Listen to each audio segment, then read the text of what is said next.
What is up, world? You are in tune to the KnoItAllz podcast, and you got your usual suspects. We're here on a fabulous Sunday afternoon, man. About to get it going. The end of the Mavericks game's going. Big G, how you doing, man? How you doing? Oh, fine. Big fine. He is fine. Oh, my God. Man, that's the first fine I ever got on the KnoItAllz. Let me get it for myself, man.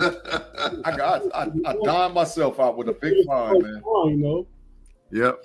Listen, man, I've been in the streets, bro. That's all I'm gonna say. I've been in the streets. I've been in podcast streets all over the world. Tate Boy Fresh said I'm not in the streets no more. He says I'm of the streets. That's what he said. What I say about myself. You are the streets. I am the streets. He is the street. Tate is the streets, but I've been in the streets. I've been all over the world, man. I had a blast over this weekend, man. Doing a lot of different things on a lot of different networks, but ain't nothing like coming home.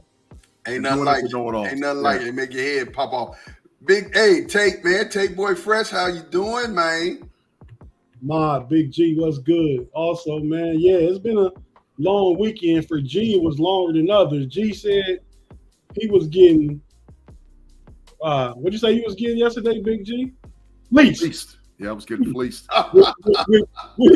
which is just a different word for pimped. Oh, they were pimping Big G out, man. Big pimp. And Tate told him yesterday, it's a slim line between exposure and exploitation. Big facts. Hey, man, like the Wednesday night podcast, bro. Pump your brakes, man. But yeah, man, I'm doing good. But real quick, Mod, I want to shout out, or pay respects to my little cousin. I told y'all a few weeks ago, man. He was tragically killed in Lima, Ohio, man. Young. I mean, I seen a lot of death at the crib. Big G can vouch for that. I probably seen 30 or 35 people since I've been young that's died of violence. But when it's a 13-year-old kid, man, this is my first cousin's grandson. So, just want to pay respects to Jameer. He was a good kid. I hadn't seen him since he was probably like 3 or 4 years old over a little cookout at his grandma's house in Ohio. But yeah, man, I just want to, pay respect, shout him out. You will be missed. Such a tragedy, such a young life. Just want to pay respects to him and to that, and give that. And last thing, give my mods moments at the beginning of the show. Got my homie. I'm just gonna refer to the homie as Betty Boop. But remember, don't let your emotions influence your decisions.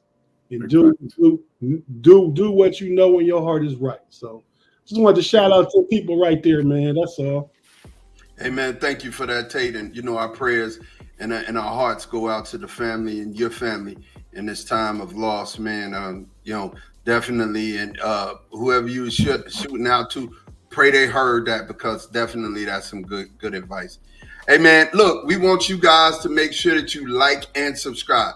Like us on Facebook, subscribe on YouTube and Twitch, so that when we go live, you'll definitely get those notifications that the KnoItAllz are here and ready to go. We got a great show for you. We're about to get it on and cracking. But before we do that, man, let's do this.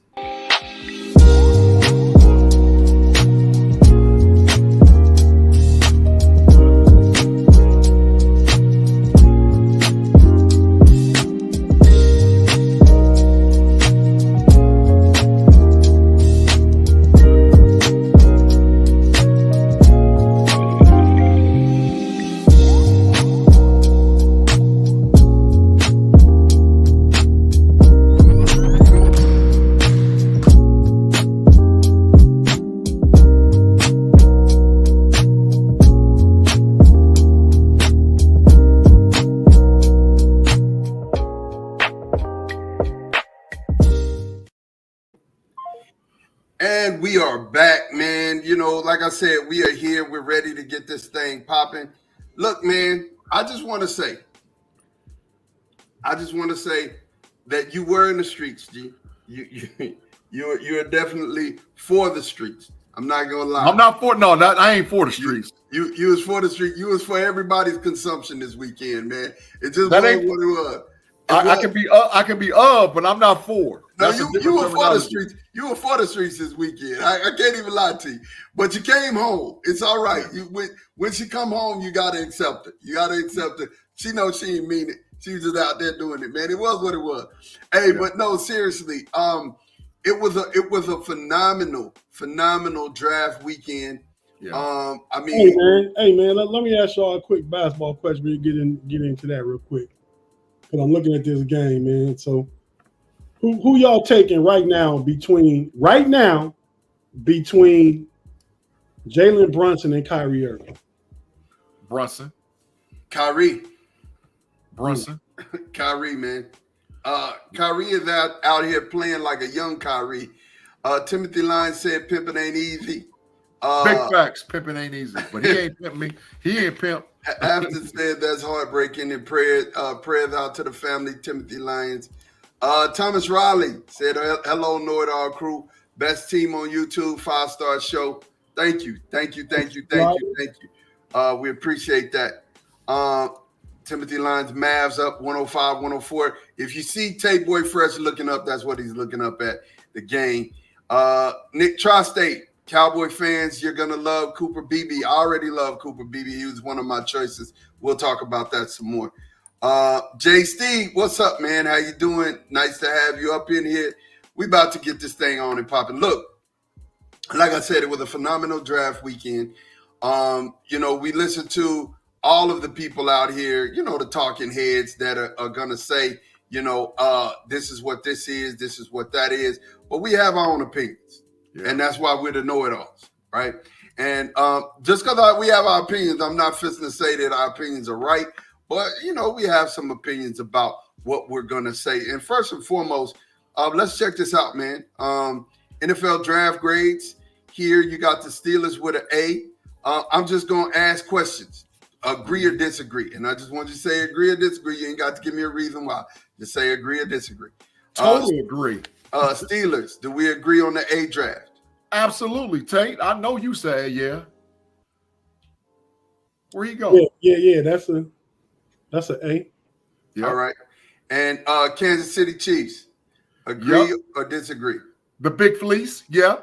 Big Fleece right there, Kansas City, yeah. A. I don't know if they got Xavier Worthy. It's a good pick for him, but I don't really know the rest of their draft, so I don't know. Okay. The Bears, do we agree on that A? Yep. I do. Claude, what's up, man? Yeah, I agree on that A. I agree on the Bears A. I agree on the Chiefs A, and I agree on the Steelers A. I actually would have gave the Steelers an A+ for their draft, to be real with you. The New England Patriots, agree or disagree? Agree. Total agree. Tate? Yeah, they had nowhere to go but up. Yeah. I agree for that. I give them a B. I give them a B+. There were certain things that I did like. The first two picks were excellent for me. I think, as it started going down, they started missing a little bit, reaching.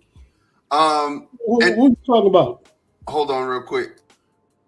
He talking about the New England Patriots. He'd have gave him a B+ versus giving him an A-. Yeah, there was I just figured everybody they got was a good ad, so A is cool with me. I really don't know, but they couldn't have went bad with no pick. But you know what, Tate, you're right, and what you just said is right in a sense, because they had a whole bunch of holes they had to fill, and they did the rest with their picks. No Diddy, whole bunch of holes they had to fill. No Diddy. Yeah, exactly. No Diddy, doubt. No Diddy. No Diddy, no doubt. Philadelphia, they gave an A- here. Wrong. I would say it's an A. I would take the minus off and give them an A. They should have got an A. Jeremiah Trotter is kind of fluff, and the league stayed off of him, but who knows? So that's why I said I would give him an A. But you got to look at where Philly was weak last year. And they completed that. They got two good corners. They got two. They got two of the top 4 corners. Yeah, they got 2 good corners. Steelers touchdown under said, "Hey mate, What's cracking, man? What's cracking up? That's one of the places that G was over there moonlighting. He was over there moonlighting. Philly, those cornerbacks. Come on, let's take the minus off of that. Here's where my first disagreement is with what the Ravens have pulled in and that draft. That's an A. That's an A. That's an A. I don't believe that that's a B plus. Tate. The Ravens had a good draft. They always do. They got Nate Wiggins in the first round. I know it's a good corner, great cover corner. I don't know that he matches their physical style of defense like you got Marlon Humphrey and some of those other physical corners, but definitely a good pickup for him. Yeah. So the next one would be the Bengals. We agreed that the Bengals was a B plus. They were somewhere between B plus and A minus. Somewhere between that. That's about right. To me, that's about right. Okay. Tate?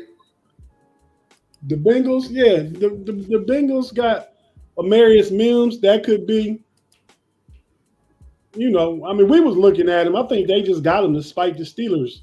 But, but he could be the best pick in this draft, or with such little resume, played 8 games in college. You really don't know what you're getting.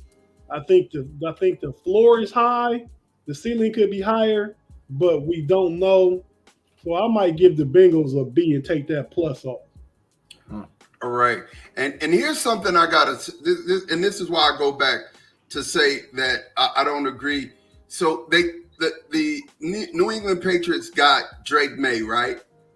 Yeah. Let me ask y'all a question. And they got Joe Milton. Right. Yep. So Drake May has been told we were told that he was going to be one of the first 3 draft picks off the board, right? And I'm kind of jumping to this real quick because we see on the biggest winners and losers on this next one, they got a picture of Kirk Cousins right there. And I want to get to this before I forget it.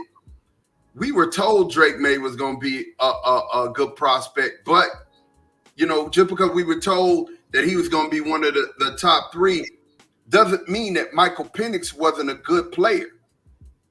Okay. Michael Penix was a good player. It's just we felt like that there was no team that was going to draft him because they didn't have a need. Understand, the draft is about fulfilling your needs from an organization in football. It's not about a popularity contest. So when you tell me that Drake May was supposed to go 3, and that just because we had Michael Penix jump up and he's a good player, and we're saying that the Atlanta Falcons missed on that pick, I have to agree with Tate. I started thinking about it more and more and more and more and more. Bro, that was a great pick by Atlanta. Yeah, they got a good player. Hey, yeah. Pull the graphic down so I can look at y'all while we talk about this. Okay, bet. Got you. Listen. Go ahead. Oh, go ahead, Tate. Go ahead. No, I'm agreeing with mine. I done told y'all all weekend it's okay to reach for a quarterback. The Atlanta Falcons got Kirk Cousins, $180 million quarterback, $100 million guaranteed, coming off the Achilles injury. We don't know what that's going to look like. They thinking number 8. Yeah, they could have added the best defensive player in the draft, but if you don't got a quarterback, you don't got nothing. So all y'all pay for insurance every month. You don't know if you're going to need it, but you pay for it. Yeah. Right? Yeah. So the Atlanta Falcons took who they thought was the best quarterback on the board as insurance. And not only insurance, it's an investment moving forward. I mean, I'm really okay with their pick. I actually had Penix going to the Raiders at 13, and the Raiders and Seahawks were trying to come up and get him, but Atlanta wouldn't get off the pick. So what's some other teams going to go in on Penix too? So I think taking them where they took him was okay. It's that State Farm. It's Jake from State Farm. It's that insurance policy, bro. I like it. That's big facts, and I agree in totality. I agree with Tate on every platform. Where I don't disagree that Michael Penix was a bad pick, because the bottom line is you have your quarterback position taken care of through 2029, barring injury. You're not going to have to get a quarterback from 2024 to 2029. You don't need no quarterback, which means that, and how the NFL works is, if you don't need a quarterback, you ain't picking in the top 10. So they took advantage of them getting the player that they wanted at that 8 position, because they ain't going to be back in the top 10 no time soon. There you go, man, because Kirk Cousins going to maybe win them that division next year. Yeah, they cool. And then he's going to be 37 years old. Correct. And Penix, and this the thing. If something happens to Kurt, okay, you flip him. Right? So now Kurt's the backup. A wily old veteran. Yeah, you paying him a whole bunch of money, but you got a wily old veteran, and you're not out there on them streets looking for a quarterback. And that's the worst place to be, man. Being on the streets looking for a quarterback. Definitely. So, like I said, real quick, the Patriots reached on Landon Robinson. I think they reached on Caden Wallace, but they hit on Javon Baker. That's why I said they reached, and I don't think that they deserve an A grade, right? Who are you talking about don't deserve no way? The Patriots? Yeah, the Patriots. I think the Patriots should have been a B plus. Yeah, but they got both. They got Jalen Polk and they got Robinson, man. So that was a good. Like I said, they hit on 2 wide receivers. Yeah, on Javon Baker from UCF and Jalen Polk, they hit. I just don't think they did it well. Now let's jump to the Colts. Yeah, the Colts B plus. Do we agree? Yeah, I get them between a B and a B plus. I thought that the Colts was going to go really big game hunting early. I thought they would be one of those teams that would trade up. I thought for sure that's where Blake Bowers was going to end up at, but it didn't go down the way that I saw it. But I give them between a B and a B plus. Who was their first round pick? I'm about to tell you. Latu. Hayatu Latu. Who was the first defensive player off the board? He was the first defensive player off the board. And then they got A.D. Mitchell at their next pick, which was a round talent. Then they got Anthony Gold. Listen, you gotta understand. Let me help y'all with the Colts. The Colts have young money over there. They got they got the quarterback. Yeah. They got Pittman. They got Downs. They have Mitchell now. The tight end. They got JT. They got JT. Yeah, they ready. The Colts got an offense that's ready. They pick in the 3rd and the 4th round. They got a starting center and a starting tackle. So they got defensive help late. So I like the Colts. I like it. Yeah, and then the Chargers. The Chargers had a B plus draft, is what they're saying. Who agrees? I don't think the Chargers had a B plus. They had a good. This thing, the number 1 pick that they got, Joe Alt. That's a W. Joe Alt. I promise you. Hear me when I'm telling y'all. Joe Alt is the new version of Joe Thomas. That's the same guy, and he's going to be a 15-year starter in the league, and he's probably on his way to Canton, Ohio, when it's all said and done. That's how good Joe Alt is. Joe Alt was the number 1 player in this draft. I'm positionless. He was number 1. Remember this. What you're saying. I want you to know. His cone drill was amazing. The best in NFL history. And there was somebody in this draft that was second, right behind him. Listen. There was 2 Michigan players that went over to the Chargers. Go ahead, Tate. Go ahead before I go, because I got some stuff I'm finna cook. The Chargers had a good draft. They had a John Harbaugh draft, a Jim Harbaugh draft. Yeah. They got the best tackle in the draft. Yep. They needed a receiver. They got McConkey. They got 2 of them. Actually, we keep going. Well, I'm just going down. Yeah. They got rid of the linebacker Kenneth Murray that they drafted in the first out of Oklahoma a few years ago, replacing with Junior Holson. So so Harbaugh got a captain of his defense that he already know about. Yeah. That he already know about. They got the kid cornerback Steele and Cam Hart from Maryland and Notre Dame, respectively. Big steal. Big steal. They got Brendan Rice. Brendan Rice. And he got one of his own dudes, Cornelius Johnson, who killed Ohio State, who we know from Michigan. Right. The Chargers had a foundational draft for Harbaugh's first year. I think they had that B plus works for me. No, I think they had an A. I think they had an A. Give them an A draft. Give that man an A draft for me. That B plus don't work. Yeah. Give him an A. Well, shoot, it's an A because Joe Alt. I mean, Joe Alt, that man, he different. Well, no, he got phenomenal 2 wide receivers, man. Yeah, I mean, Brendan Rice is going to be really good. You know what I'm saying? And you say what you want to say. Lad McConkey's going to be good. But so let's move forward, man. He's going to put McConkey in the slot. Then you have Brendan Rice and Quentin Johnson on the outside. And then, I mean, Justin Herbert got weapons to throw too. I'm curious to know what they're going to do at running back. I'm surprised he didn't get Blake Corum either, but yeah.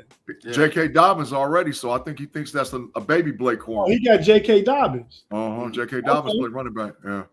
Yeah, so the Miami Dolphins are here, and they got a B plus draft, and I actually agree with this one. What you guys say?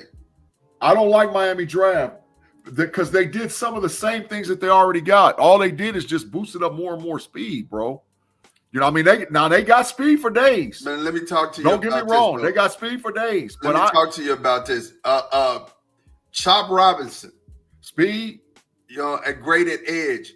But both their edge rushers got hurt last year too, G. So that's a good pick. That's a good pick. And they got y'all boy Kamara. I think I was finna go there. Jalen Wright to help because they got at running back. The guy from Texas A&M got hurt. H.A. he got hurt, and they needed another running back to be able to spell him. You know what I'm saying? And then they got Taj Robinson at wide receiver, so I think that's a help, man. I like the B plus draft for him. I agree with that. This the thing. Miami, when they get into a slugfest, they can't handle it. So that's why I think that I'm not in their brass. I really don't care because I'm a Steeler fan. But you got to have some teams, you got to draft versatility to not just beat your division. You're shooting for the divisional champs. So they're not going to beat Kansas City at Kansas City's game. So you gotta diversify your assets to give you an opportunity to beat a team. And for speed, but what happened when they got to go play in Buffalo and it's cold? What happened when they got to come to Pittsburgh and it's cold? That's exactly G's point, Afton. That's what he's saying. And the last year, the theme that y'all were hollering during the draft was we're building a bully. Yeah. Remember that line too. Because it's something I learned during this draft that I didn't see. You know what I'm saying? Offensive, defensive lines, they have to be monstrous. They've got to be bullies. They got to have an attitude. We'll talk about it in a minute. That's the new trend in the NFL. Yeah. And it started with our assistant GM, Andy Weil, who built Philly like that. Now everybody want to kind of go to that philosophy. Yep, and that's why we got an A in the draft, and I think we won the draft because we built the biggest bully of them all. Y'all started building the bully last year, and I think y'all completed it this year for real. And that's why I give them an A plus. No hands down. The New York Giants a B plus. Now here's another one where don't be biased, Mod. Don't be biased. No, here's another one that I feel like is not accurate. I would give a B minus. And there's a couple of reasons. Tyrone Tracy was a good pick, right? The linebacker. Start with their first. Start with number one. Great pick, A plus pick. Malik. Start with number, and then go to number 2. Was Tyler Newman. A plus pick. I wouldn't say A plus pick, but I'd say he was the best safety in the draft. He's the best safety in the draft. Anytime you get the best position. Okay, so we'll give him a lead. Kentucky, Andrew Phillips. I don't like that. Top 10 corner in the third round. Top 10 corner, they got him in the third round. That's a dub. Who's good? Theo Johnson. Top 10 tight end. Yeah, they got in the fourth round. He a beast. I thought yes. 6'5". Okay, so y'all have seen him more than I have. All I saw was highlights. He looked slow to me. So if I agree, then I'll lead the grade there. Y'all can talk me into it. He ran like a 4.6, but he more of an inline tight end. He's 6'5", 265. He can block. He can go over the middle. And then Darren Waller always injured. He may retire. That's a good pick. So I agree. So here's what you can do. Y'all talk me into staying on that B+. That's cool. We'll stand on it. Yeah, Giants had a good draft. So y'all agree with the B+? Yeah, absolutely. I do. All right. Tampa Bay. We agree with the B+? I think it was low. I think Tampa Bay had a good draft too. Tampa Bay lightweight killed the draft. Lightweight, considering where they picked and what the players they got. I mean, you walk out of the draft with Graham Barton, who they said was the most versatile offensive lineman in the draft. Chris Boswell, versatile, probably the number three. Braswell, the third best defensive lineman in the draft. Smith, the safety from Georgia. McCollum, who was the best wide receiver at Washington prior to going into the season. It's just him and a doomsday flip because based on their roles, you get Bucky Irvin, who's a dog out of Oregon. Bro, them boys, that's a good draft, man. And that's a playoff team that had a good draft. That's a good draft. So a B dictates a good draft. I could put them over there with the Raiders and Texans with a B. I mean, I'm not that impressed. I mean, everybody gonna get players on their team that's better. Graham Barton, the best center in the league, okay, or predicted to be the best center, touted as the best center. Tyke Smith, you probably could have got him in the 4th. I liked him. Now I was looking at him. That's why I know you could got him in the 4th. And some decent players, nothing flashy, nothing major. They got to be. Yeah, I like to be. I think the crown jewels were their first pick, and Jalen McMillan and Bucky Irvin. I think that's going to really do their team good. Good value late. Yes, great value, and I totally agree. The Arizona Cardinals. Now, look. Top 5 draft. I'm just fixing to ask you guys, do you agree with a B+ here? Heck no. Top 5 draft. Based on the value and the amount of players that they were able to get. I think they walked out of, 3, 5, 7, 9, 11. They walked out of the draft with 12 players, and all 12 of them going to make the roster. They got Darius Robertson, the edge out of Missouri. Of course, everybody and their mama know they got Marv. They got Max Melton in the 2nd round, who had a 1st-round grade. They got Trevor Benson. It's a perfect replacement at running back for them out of Florida State. They got Isaiah Adams. You mean Trey Benson? Yeah, they got Isaiah Adams, who will start day 1 at tackle. They got Tip Riemann from Illinois, who's probably going to start at tight end, opposite the dude that they got now. Elijah Jones, the Boston College corner. They got dogs. They got Xavier Thomas in the 5th round. That's a dog defensive end, man. That's a dog. Listen, that boy, outside his neck injury, he was killing them at Clemson. That's a good draft, great draft. But they got a lot of good players, but it's great because it's so plentiful. They got so many kids. Yes, and facts. Listen, I think this was my second A+ draft. My second A+ draft. I sat down on it. The Steelers, I thought had an A+. Here's number 2. There's one more I got to give, and is an A+. But when you look at this, they got the number 94 player at 104, and yes, Darius DTD from the safety from Texas Tech.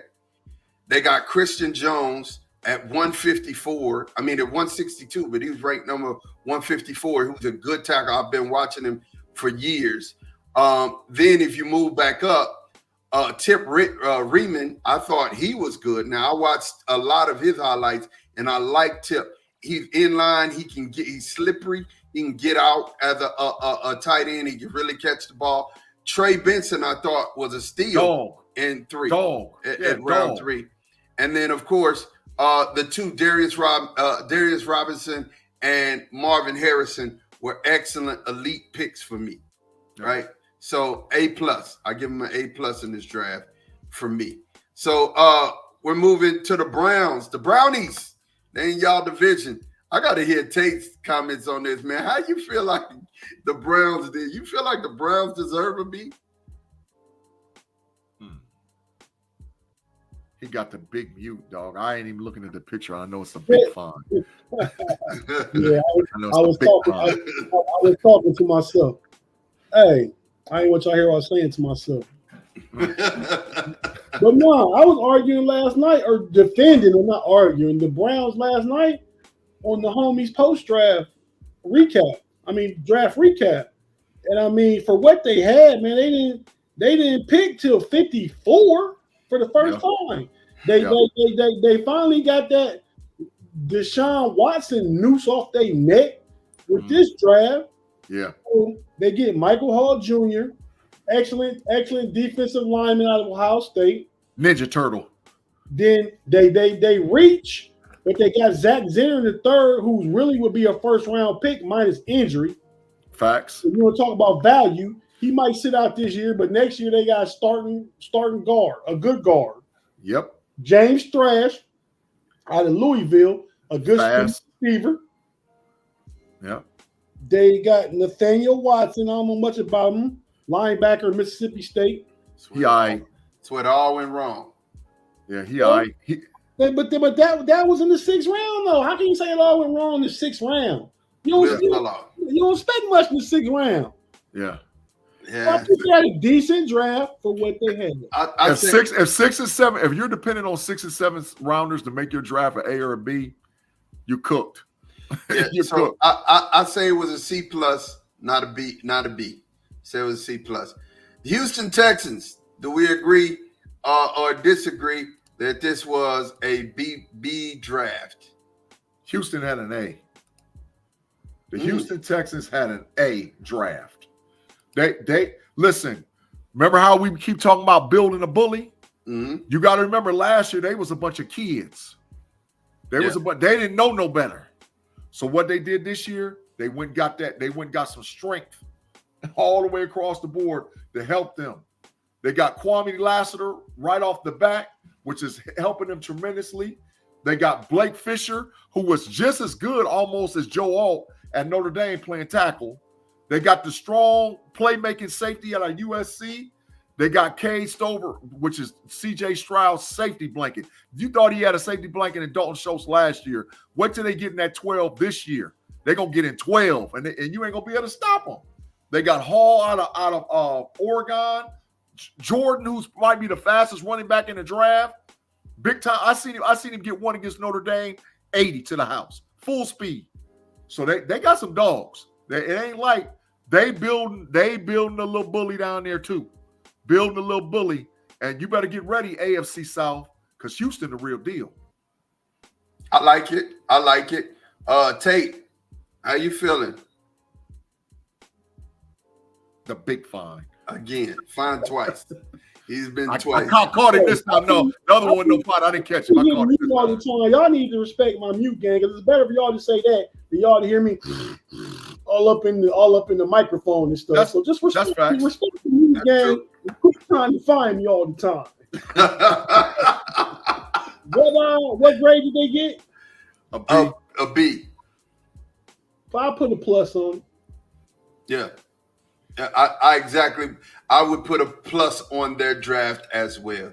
I thought this is a guy who knows his team, and he picked a defensive coach. He picked for a squad. And again, you gotta kind of halfway add Will Anderson to that haul too. They traded their number one last year for Will Anderson. They didn't have a number one. That's big facts. Yeah, look. So here's the deal. They're like, I agree with what G said. G said it correctly. He's building the bully in the trenches, man. Bully. And you look in the defensive trenches and the offensive trenches, he did what he was supposed to do. I like this draft. B plus for me. Wait. Before we even get off of it, Tank Dell got shot last night also. He did. He's okay. He's recovering, but he got shot last night. But I want to say this, and I'm going to say this again publicly. C.J. Stroud is better than Joe Burrow. C.J. Stroud better than C.J. Stroud. Okay. Talk to me about this one, G. You said C.J. Stroud is better than Joe Burrow. He better. And you're gonna really see it this year. You're gonna really. I'm not calling Joe Burrow trash either. I'm just saying that C.J. Stroud's maturation, what you saw him do in year 1, what he's going to do in year 2, the league in trouble. This dude is going to fight my homeboy. Well, and you better strap up. You better strap up, or you in trouble. You better pump your brakes. Wow. I think you going down the right track, but the track ain't there yet. You got to see it one more year. You got to see it one more year. Let's think about it. When Joe Burrow was a rookie, he was balling out. And then the second year, he went to the Super Bowl. The third year, he went to the AFC Championship game. So, so C.J. Stroud went further than his first year. So let's see what C.J. do next. And then if he have a great year, similar to last year, a little better, they go a little further, then you can on to something. Right now, you just kind of, jumping the trend. Wow. I don't know, man. I don't know. After said she wants to see another season, but there you go. she believe it could be true. Hey, of this group, and Ma, you good, but between me and Big G, I'm always gonna be the voice of reason. we said backstage, my Big G be having a lot of good takes, but sometimes he just go to hyperboleville. Hey man, y'all said I wasn't right when I said Shea over Luka. Y'all said I wasn't right, and it's starting to show that it's right. I'm calling it early. Maybe it might be hyperbole, but I'm telling you, Stroud better. During the duration of this show, from his infancy to where we at now, I just seen you be on both sides of the Stroud argument. A couple years ago, he was trash. Oh yeah, now this is true. This is true. Hey, bro, I am the messenger of truth. That's what I'm here for. You did call him big trash, G. His freshman year, I was so mad, boy. My tape right, but he ain't. But he done proved. See, the thing with me, once you prove to me, I'm all in. I'm all in with Stroud. He done proved to me. He done proved it. So we'll see. But like I said, I'm not. Joe Burrow's a dog. He's still up there. He top 2-3 quarterbacks in the league. But I think Stroud. I think my top 4 is homeboy, Stroud, Lamar, Burrow. That's my top 4. That's my top 4 quarterbacks. I'm not mad about to put Stroud at 4 though. Man, we'll see. Maybe could play his way to 2, but maybe I got him there early. He waited 2. Yeah. Now get up out of here. Get up out of here. Oh well. So definitely we looking at it, man. So the next person would be the Raiders. Hey, Ma, take a quick break, man, before you get into the next. Oh yeah, this is true. Let's go ahead and let's take a commercial break here for our partners. We're gonna take a break. We'll be right back. G, take us out. Thank you guys for listening to us on the KnoItAllz podcast, as we podcast on Chilltown Network, as well as Fans First Sports Network on the audio side. If you're listening to us on audio, YouTube, or if you listen to us on YouTube or watching us, give us a 10-second pause. If you're listening to us on audio on Google Podcasts, Apple Podcasts, wherever you get your podcasts at, give us this little quick break. We'll get a word from our partners, and we'll be right back.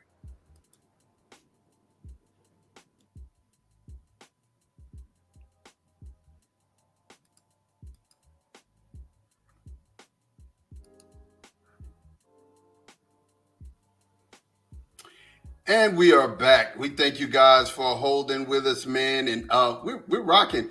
We're rocking and rolling, moving through this whole thing, man. Put Tim in the matrix, man. Put him in the matrix. Why do we got to put Tim in the matrix? Look at his last comment, man.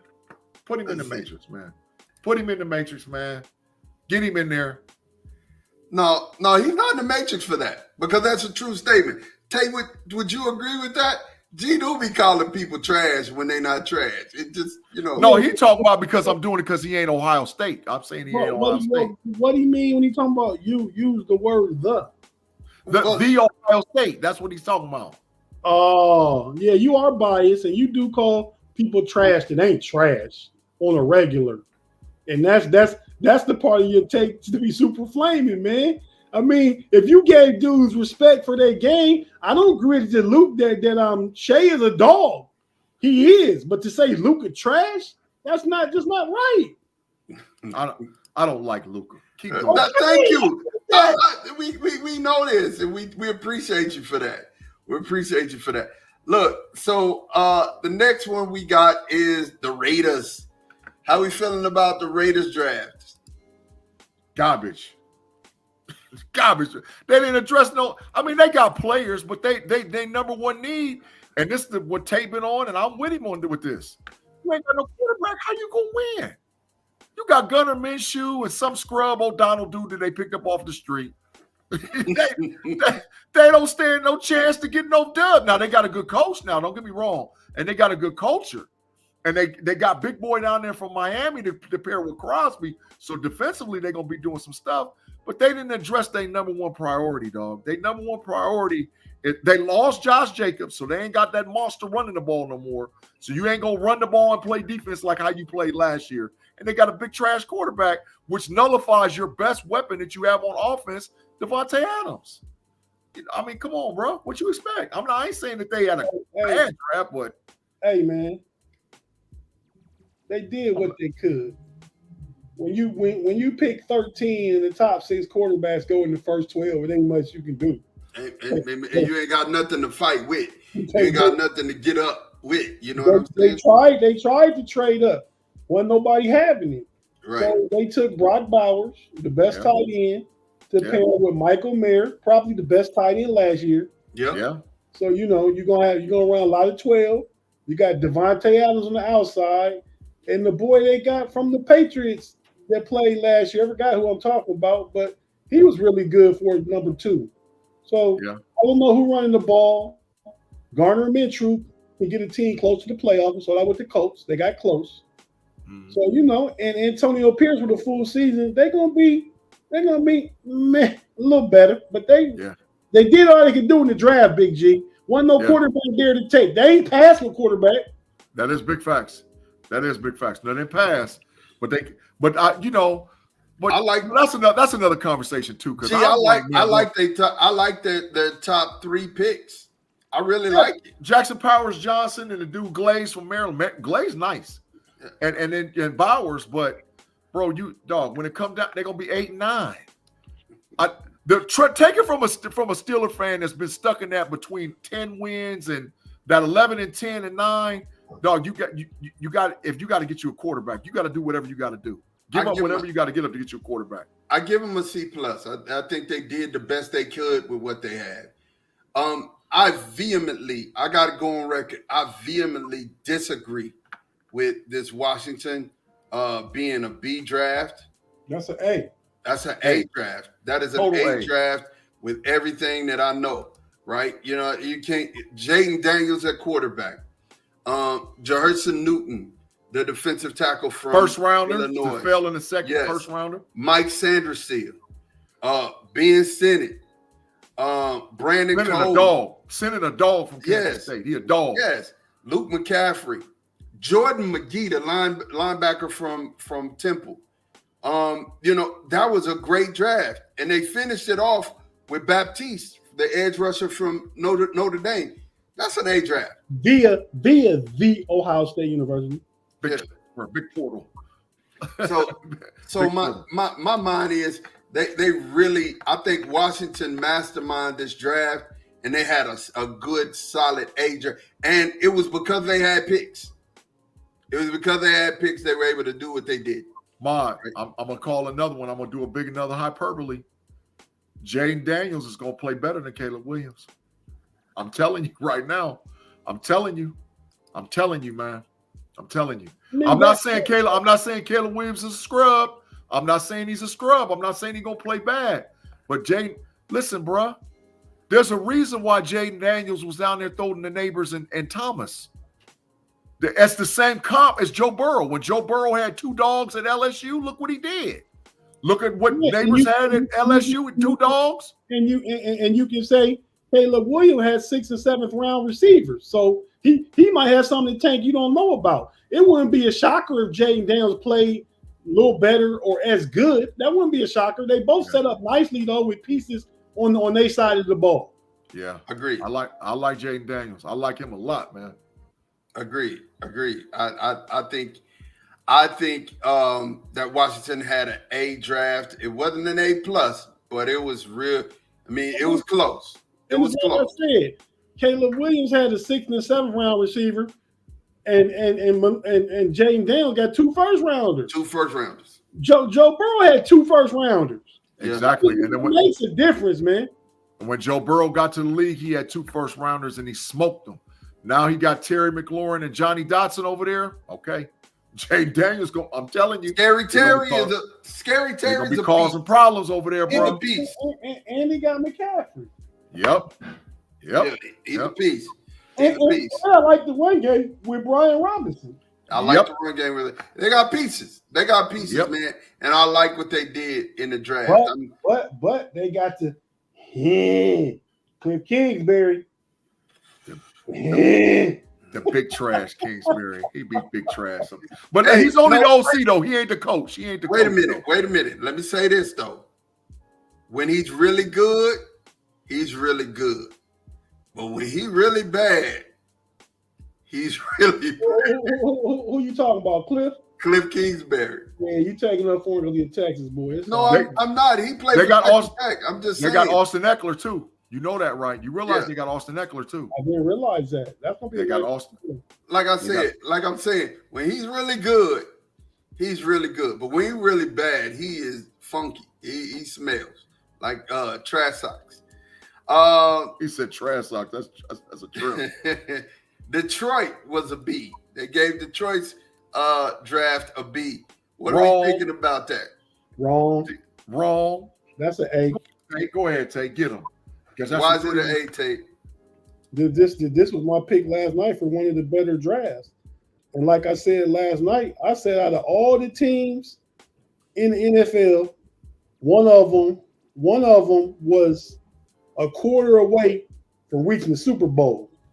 Yep. And why they didn't reach the Super Bowl is because of their secondary was giving up big plays in the fourth quarter, third and fourth quarter against the San Francisco 49ers. Brock Purdy and them boys busted coverages and everything else. So what they did was go out and get two of the top 7-8 corners. Facts. Some people argue Arnold was number one. Between him and Mitchell. They came back, got the kid Rakeshaw out of Missouri. Dog. And they got that big 6'3" safety, Vaki, out of Utah. Sure did. To go back there with the pick. What was the kid name they got last year from Alabama? Safety. Oh, Lord. He got hurt. And he came back in the end. I just can't think his name. He picked 6 Patrick Mahomes' first game of the year, that Monday night game. Yeah. Mm-hmm. Hey, but that big boy they got from British Columbia, that big offensive tackle. Yeah, I don't know about him, but he's 6'8". He's 6'8", 365 pounds, and had a workout he ran a 4.78 in the 100-yard dash at his workout. No, he didn't. What did he run? He's 6'7". He ran a 4.96 40 at 352 pounds, which is still good. But 6'8", they say 6'7", he's 6'8". That's a big old boy. That's gonna impact something. If that wasn't enough, they also got Mingo out of LSU. Wingo. Yeah, they did. Brian Branch. Brian Branch was the dude they had last year. Brian Branch, that is the name. Yeah. Brian Branch. Yeah. I like it. So I think Detroit added pieces once again. They pick what's on their board. Yep. And Terrion Arnold slipped to him down to what, 24, 25-ish? Yeah. It's Detroit and Philly 1-2 in the NFC. Far as draft go? Huh? Far as draft go? Yeah, but I'm saying it's gonna be Detroit and Philly fighting for that right. Detroit and Philly gonna be fighting for that right. Okay. I'm not, no disrespect, but I'm telling you, they done did too much the last 2 drafts. You're getting out of hand. Detroit is in the top 5. Philly's in the top 5. But you're getting out of hand. What? We're talking about you're still talking about San Fran. San Fran ain't went nowhere. You know, San Fran about to lose one of them boys. They might lose both of them. I think San Fran might fall off a little bit. Tell you the truth, they might lose both of them. You better watch the Rams.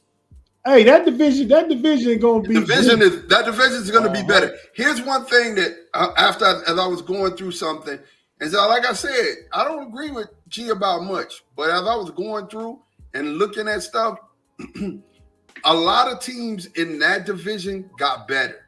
Yeah. A lot of teams in Chicago's division got better. Yeah. There's not cakewalk teams in the NFC this year. So it's gonna be a fight. It's gonna be a fight. And I get that to you, G, wholeheartedly. It's gonna come down to, because you can have equal players on the field, but it comes down to coaching and it comes down to time. Who's gonna make a play? You know what I'm saying? And I like Dan Campbell. I like Dan Campbell. I think there's going to be a lot of I predict this, and I stand on it. It's going to be at least 10 last second games, 10 games that are won in the last second in the NFC this year. At least 10 games that'll be won in the last, because they're going. Everybody's so right there together, that you can't separate them. They're right there together. I like Detroit's draft. I thought it was an A. We get back to Green Bay. Green Bay, do we agree there was a B? I agree with a B plus. The Packers. Mm-hmm. I know a couple of guys they got, but I keep them where they at. I like Jordan Morgan, the tackle. That's a reach. I like it. Well, okay. It was a little bit of a reach, but I like him, right? Edric Cooper, I thought that was a fabulous pick. Second best linebacker in the draft. Linebacker in the draft. Yes. I also like Tyron Hopper from Missouri. I think he was the linebackers.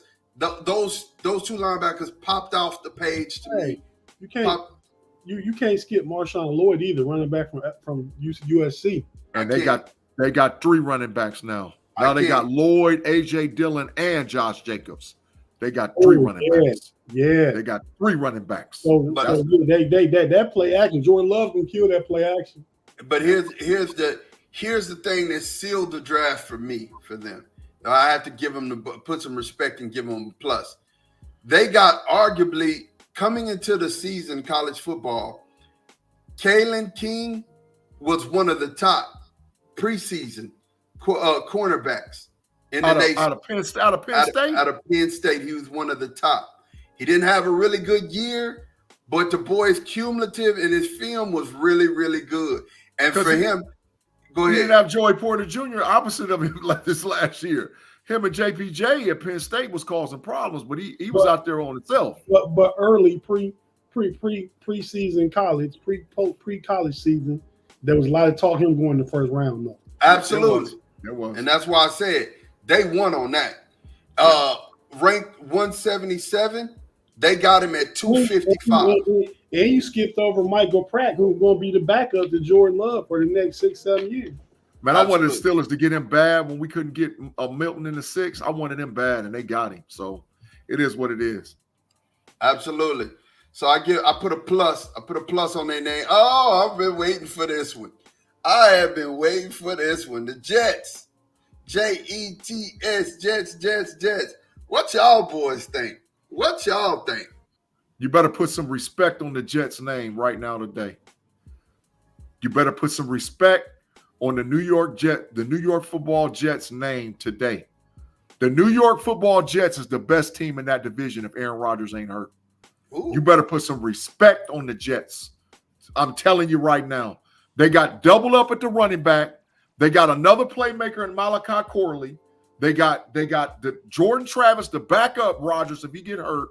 And they got Big Boy out of Penn State, which they already in the offseason signed 2 veteran dog, one of your boys, dog tackles over there to protect Rodgers. You better put some respect on their name because their defense last year was handling their business. And now they're going to get everybody back healthy with him having weapons. Dog, you better put Mike Williams, Malachi Corey, Garrett Wilson.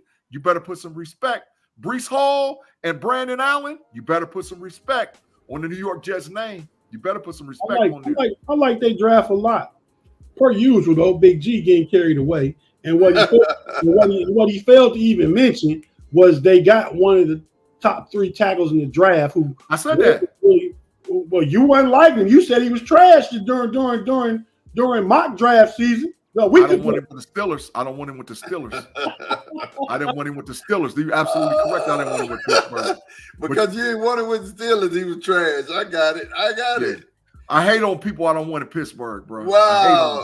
I hate on them, bro. You know what I love? The fact that you admit your hate. The fact that you admit your hate makes me because too many people see there be so much bias, man, for them Steelers fans. Let's get a Penn State dude over there. I understand Steeler dudes want West Virginia players, Pittsburgh players, and Penn State players. We don't want all them guys on our team, bro. So when they're gonna get up out of here, bro. I want the dude that's gonna fit the best. I.e., why we got, to me, the best tackle that was available at that spot. I would have traded up to got the dude we got. But anyway, keep going, bro. Again, now I want you to remember all this that you're saying because it's really good stuff. I want you to remember it. So, like I said, when it comes down to it, I think that they had a good draft, and I don't understand why they were ranked so low here. I think that this was an A draft. Wasn't an A plus, but it was an A draft, right? It really was. And I've only given out 2 A pluses so far, and that was literally my stance on this. Let me check with the chat here. Said he's tough as nails, Claude. Definitely a great Steeler mentality. Unfortunately for us, LOL. And he's talking about about Roman Wilson. He was talking about Roman Wilson. Yeah. That's what he's talking about. And then live chat is saying the Jets will win the NFC East. Afton said 100%. Yeah, dog, they are. You better put some respect on Aaron Rodgers. You better put some respect on that boy name. That's not a given. I mean, remember the last 2 seasons we seen Aaron Rodgers in Green Bay. He ain't do nothing. He didn't. So, I think he played 1 season. He got hurt the first play. I say, remember the last 2 seasons in Green Bay. I understand that. So I'm saying his last tape wasn't good. He ain't had a 300-yard game in 2 seasons. 3 seasons now, but the last 2 full seasons in Green Bay. Didn't they go to the NFC Championship game one of them years? Nah, they's out first round. No, I remember they smashed them Cowboys. I remember Aaron Rodgers got up in them Cowboys now. Yeah, that was like years ago.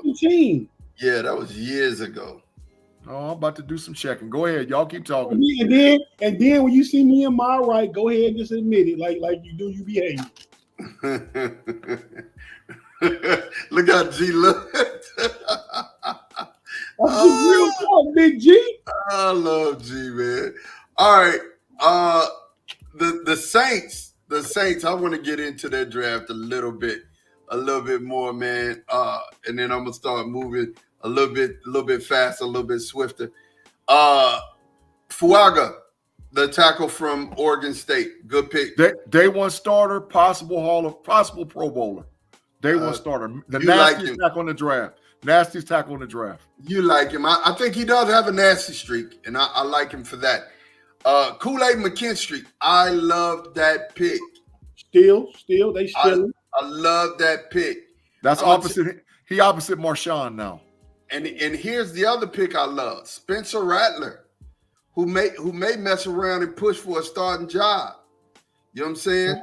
He ain't gonna start, but he definitely in the succession plan. Yeah, he's gonna push. If they can get rid of Derek Carr money-wise after this year, then Spencer Rattler could be able to be the starter in 2025. I guarantee he pushes Carr this year. He's gonna push. I gotta pause and go back. In 2021, Aaron Rodgers threw for 4,115 yards, 37 touchdowns, 4 interceptions, and made it to the NFC Championship game. In 2022, he had 3,695 yards, 26 touchdowns, and 12 INTs. 2023, he got no stats, so he didn't play. So his last 2 years before, he was out there cooking. No, not 2022. He didn't have a 300-yard game. He had 3,695 yards. So you can pass for 240 every game and get to that. I'm just saying he ain't really showed out. 2021's MVP season, right? Well, that was big facts. It was big facts. Then he went to the NFC Championship game and lost to Garoppolo. They didn't even throw a pass. That is correct. Garoppolo passed like correct. 4 times. Yep. That is correct. That is correct. Yep. Absolutely. Yep. So we'll move. Oh no, I can't move past them. I'm definitely gonna move past Tennessee, and I'm gonna talk about Buffalo. The Rams. How are we feeling? How are we feeling about the Rams draft? Too low of a grade. They got the Rams probably had, I'm not going to say the full amount of most steals in the draft, but based on where they were picking and what they were able to get, the Rams had a very good draft. Javon Verse, the defensive end from Florida State, who they were saying might have been the number 1 defensive end. Jared Verse, you lose Aaron Donald. He doesn't spell Aaron Donald, but he comes in and helps you. But your second pick, you come back with Blake Fisk, the defensive tackle out of Braden Fisk. Braden Fisk, out the defensive tackle out of Florida State, who might, you add them two together, that don't fully replace Aaron Donald, but that's causing a whole lot of problems. And now you got the 1-2 punch with Williams and Blake Corum at the running backs for the Rams, and they already have Puka Nacua and all them. Come on, dog. They about to cause some problems. The Rams, they hold the NFC West. Oh, there's problems out there, bro. It's no. That's why I think San Fran gonna take some steps back.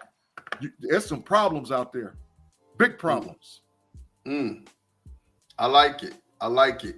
I like the Rams draft for real. I like it. I think it was Jared Verse, Braden Fisk together. Ooh. And then you got Cameron Kitchens at safety from Miami. Ooh. Bruh. He's gonna I think.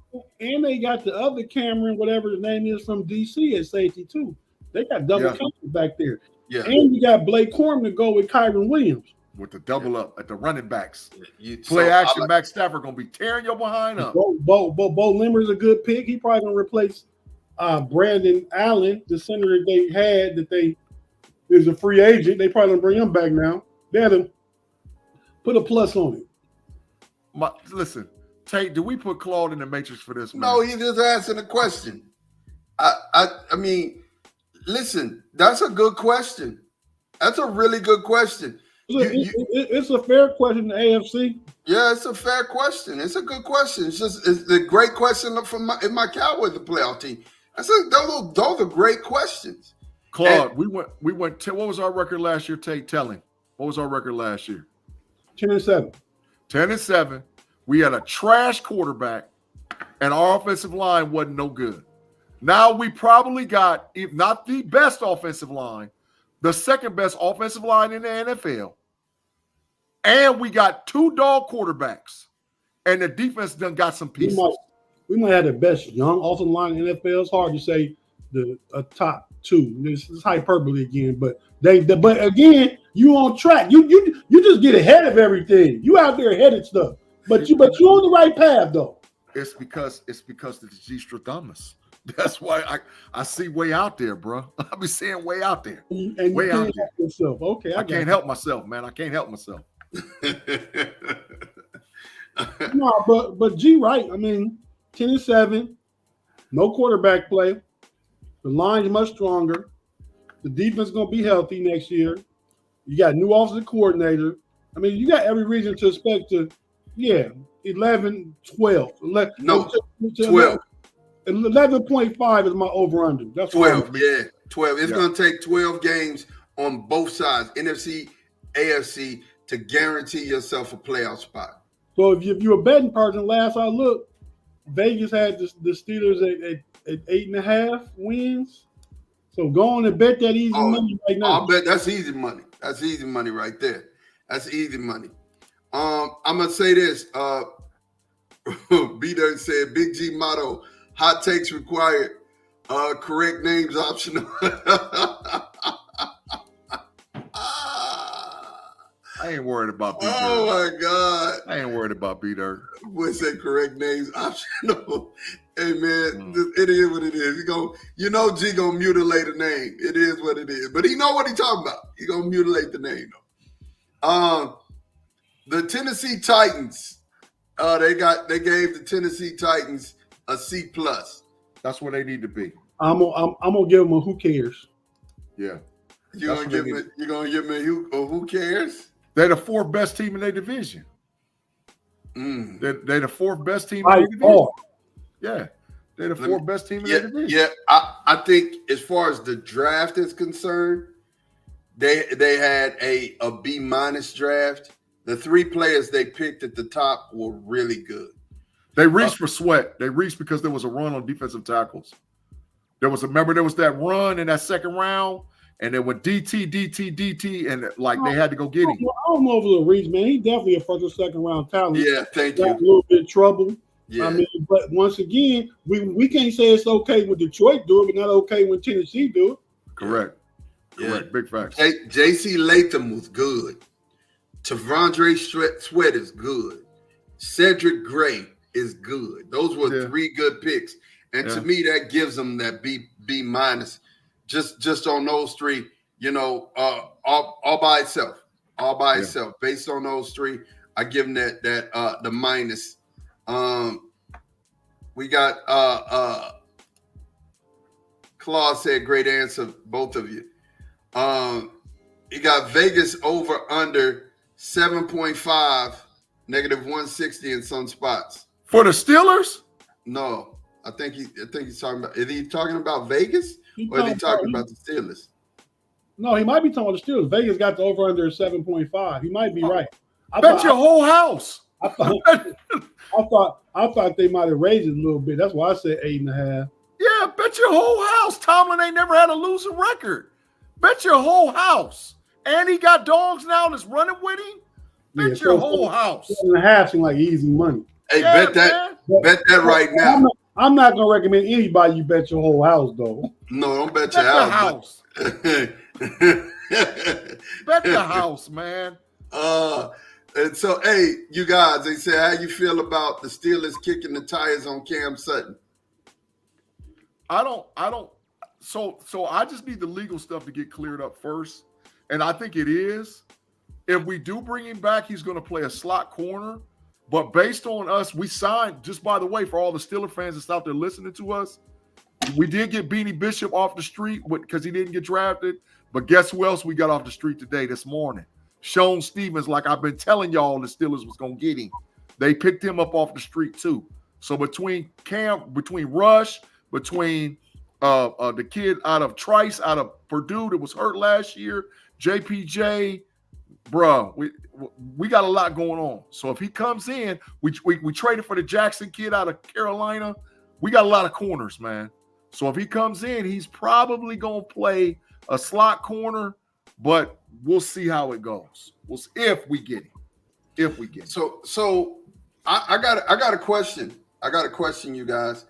And I like the answer to my question because honestly, I mean, I'm not a hater, so I'm gonna tell it like a TI is in every location. Do we feel like the Bengals are gonna be better? Yes, they're healthy. They're gonna be better because where they finished last year. Yeah. Okay. I think they was 9-8. They might get to 10 wins. Does the Browns? Okay, I like that. Let's follow that line of theory. Does the Browns get 10 wins? No. But they're going to be competitive. No. But they're going to be a competitive team. They're going to be right there at 9-10 too again. They won 11 last year. Deshaun Watson stay healthy. They'll be better. Their defense going to fall off a little bit just because I don't think they're going to be as good as they was last year. But maybe they can. And but Chubb, we don't know what's up with Chubby. We don't know. They play in such a tough division. But again, the AFC, if you're on the AFC North, every team going to finish above 500. Whether that's 9-8 at the bottom, every team going to finish above 500 again. Agreed. Big fact. Okay. So do we think Baltimore gets to 10 wins? Yeah. I think Baltimore's. I think they can, but I think they're gonna be Derek. I think they're shifting their mentality, and they're gonna be more Derrick Henry dependent, and they haven't gotten that second receiver yet. So So, gee, how would I don't understand how you would say there would be Derrick Henry dependent when this is his first year over there. There's no way that you can say, listen, Steven, you know why you need Derrick Henry dependent? It's because you need Lamar to last through the season and not lay an egg and run out of gas at the end. Lamar runs around and does so many off-schedule plays that takes a lot out of him, man. When they got games now, when they're up 16-10, they're going to run the ball 6, 7, 8, 9, 10 times in a row with Derrick Henry. They don't care what else is going on. They're going to be dependent on him to get him through, to keep Lamar healthy, to have him available at the end of the season and in the playoffs. Lamar's healthy last year without Derrick Henry. Yeah, they're going to be dependent. I'm going to tell you. And I do think they have their receiver because they got Tank, not Tank. They got your boy Flowers. Yeah, Flowers. Who's their number two? Who number two? They re-signed Rashad Bateman. Trash. He ain't Big trash. He's not Big trash. And they drafted Devontae Walker from North Carolina in the draft. Another young. Now that might be a guy. The thing that's gonna step it up is you got Andrews, but now you also got to do Lively, right? Likely. Respect that. Yeah. So I'm not he ain't just going. Lamar ain't gonna stop throwing the ball. No, I'm not saying that, but I'm saying that they're not gonna put as much pressure on Lamar to win the games for him. That's what I mean by. I agree. Okay, so I agree with that. I agree with they're gonna smash. They're gonna smash. You just call it run game dependent. Yeah. So let me ask y'all this. So y'all believe, and I think we believe that Pittsburgh is gonna win 10 games. So you got all 4 teams in your division winning 10 games. Bro, it would have been like that last year if Joe Burrow wouldn't have got hurt. I said if Joe Burrow wouldn't have got hurt, it would have been just like that last year. 9-8 was the basement. Yeah. But all winning records. Yep. And it would have been that way last year. If y'all listen to what I sent you earlier, your boy CJ Stroud was saying AFC North the best division of football, and some clown named Michael Parsons was arguing against it. I don't know why he was doing that. He was talking about the NFC East. Yeah, no. Get up. I agree that the AFC North is the hardest division in football. Bro, and I'm telling you, I don't believe all 4 teams make it to 10 wins. And I agree with the 9 and 8 that Tate just said. That's gonna be super competitive, bro. But last year 3 of them did, and Joe Burrow got hurt. Three of them was over 10 last year. But you have to understand, and Burrow got hurt. That if we're doing math, the math ain't mathing. Everybody can't win 10 games. No, I'm saying they would have all been over 500 though. They would have all been over 500 last year. All of them would have been over 9 and 8. All of them would have been. They was all over 500. Yeah, they were all over 500. Joe Burrow wasn't over 500. The Bengals was 9 and 8. Yeah. Oh, well, yeah. And Joe Burrow got hurt. One more game that they lost, and everybody been 10 wins. Yeah, they would have done it last year. I don't know. That would be a first. I don't think, and somebody check me, stat.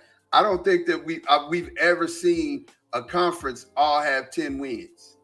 Well, you never saw a whole division. You mean not conference? A whole division did what they did last year. Yeah, that was a first. No, take. So we saying if Joe Burrow played one more game against a weak team, they wouldn't have won that game. They would have. Listen to what I'm saying. With the competitive nature of what y'all have, I believe. So if you ask me, my early favorites to win y'all's division right now is the Baltimore Ravens. Big trash. Listen, Baltimore Ravens. I think Pittsburgh and Cincinnati will be fighting for that number 2 spot. I think Cincinnati rebounds in a major way this year. You know, I said they took a step back last year. I feel like they're going to rebound in a major way this year. I do. I feel like they're drafted for their team, and I believe that they got the players they needed. And also with Burrow being back, if they could just hold this wide receiver core together, they're going to be special again. You know what I'm saying? And they're going to be hard to beat.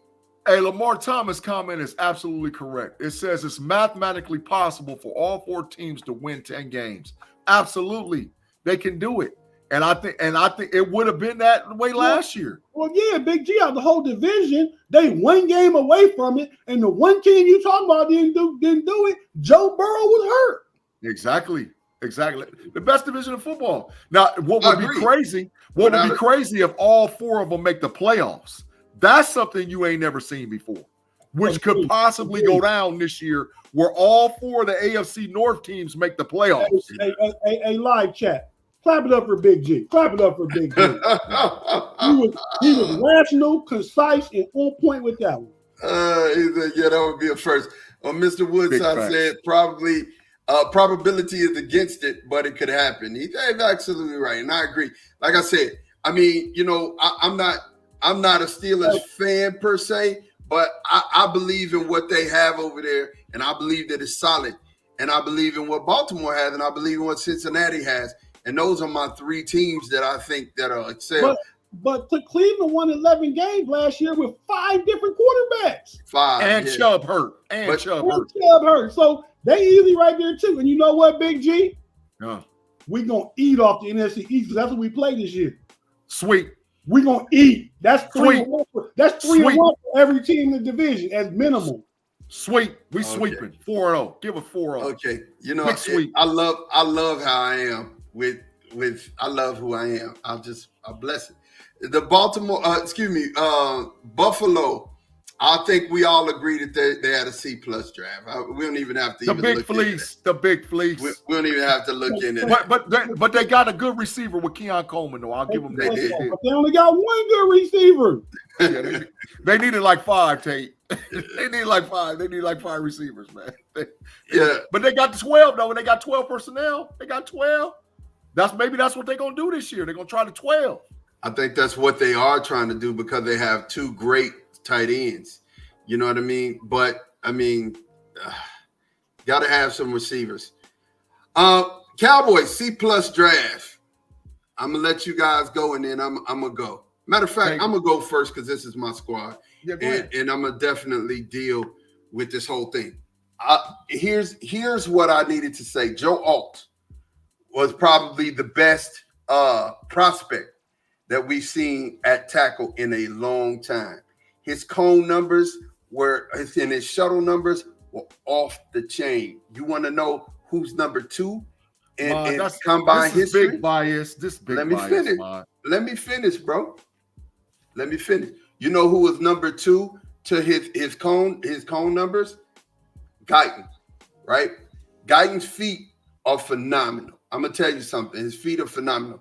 Lane Johnson, you notice how when you talking about your team, I don't hold up bias signs and be talking about bias. I just let you cook. Because this is bias, bro. This bias. In all fairness, Ma, you don't have a bias sign. But I'm not putting up one. I'm letting you cook. Let me cook. So the thing that we're saying here is Tyler Guyton is a project. Lane Johnson, who came from the same college, who watched him play, said that, hey, man, if he gets NFL strong, boy's gonna be a Pro Bowler right off the rip, right? But that's in 2 years. I like Tyler Guyton, and I believe here's the other thing about Tyler Guyton that most people don't know. If you rewind back a draft one year, there were 6 Big 12 edge rushers that went into the league in the first 20 picks. It was 6 of them, right? He played against all of them, and he only gave up 1 sack. I don't disagree with that. Hold on. But that's in 2 years. He's not going to start this year. Okay. So let me Is finish. That true? Is that true? Let me finish. If you let me cook, you'll see where I'm going with this whole thing. You can agree or disagree after I finish. It's not a problem, right? Hey, Ma, I'm not going to interrupt you. Like, when it's my turn to comment on this, I want you to interrupt me. So I'm going to be quiet and finish these Pringles I've been smashing. Smashing them. And you've been smashing them. I was like, man, they look good. After said, how hard is it for you to love an OU guy? I mean, it's hard. It's really hard. I ain't even gonna lie to you. What do you mean? But he a hometown kid anymore, so it should be a little easy. Yeah. So that's why it's the easiest. It eases up on me, you know what I'm saying, because he is the ATX kid. So my point is when you look at it, and this is a running. He's going to be excellent when we put him in against the run. He's going to be excellent. He's going to learn trial by fire against Tank, against Micah, and against Sam. He's going to learn trial by fire in this year's training camp. But I do believe that looking forward and as we move forward, Tyler Guyton's a pick. The one thing that I saw in this draft, and I told you to remember the things that you were saying. One thing I saw in this draft is the one thing that we haven't done in a long time. Y'all did it last year, and that's y'all created a bully in the trenches. We didn't.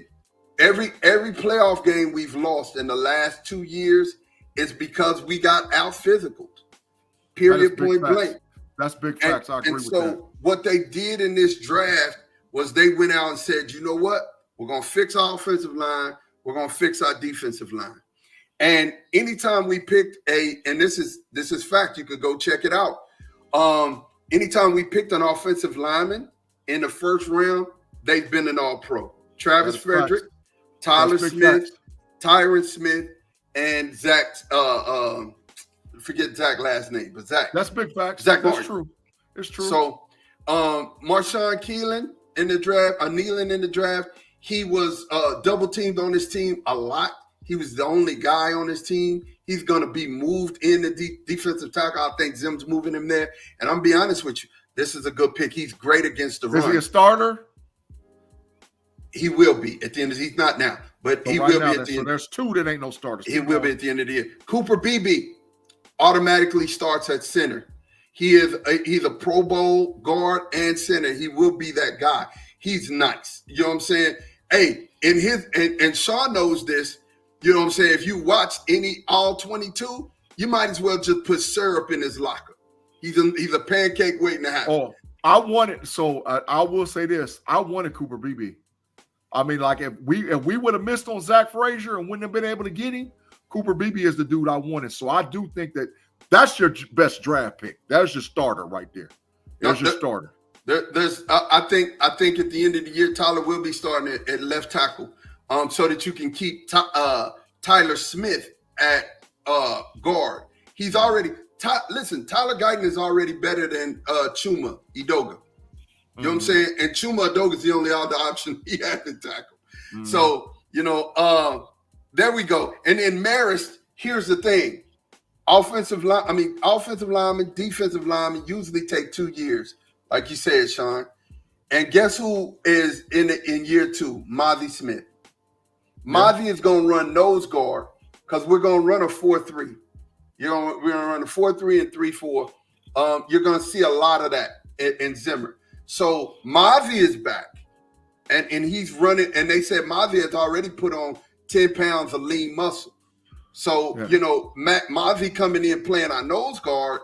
And then you got some other. You still have Osa still right there, and then you're gonna have another defensive tackle that we're gonna put right there. So I think by osmosis, the run defense gets better because the linebackers are able to scrape.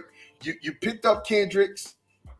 You have Overshown coming back from his injury, and then you have Morris coming in. So honestly, when I look at the draft, it wasn't a C+. I would give it a B- because we got the picks that we needed. We needed to change our draft. I mean, we needed to change how we look in the trenches. And when you change how you look in the trenches, you change the overall consistency of your squad. And they needed to get meaner.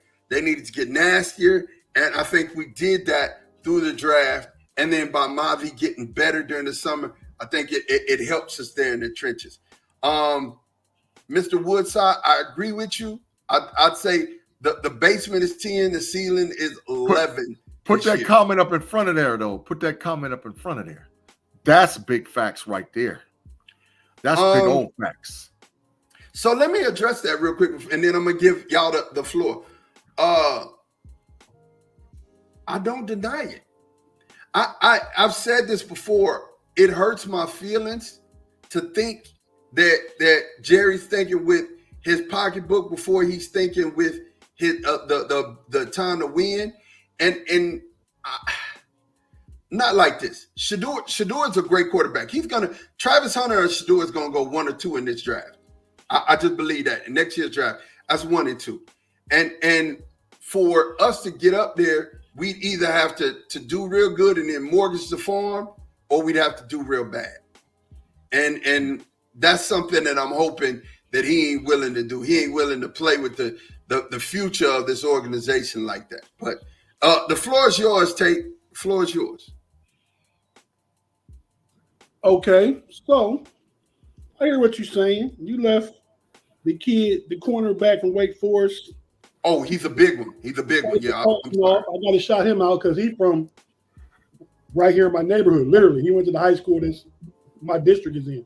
So, shout out to him in High Point High School, St. Charles, Maryland. Yes, sir. But yeah, I mean, Tyler Guyton's a good pick, a good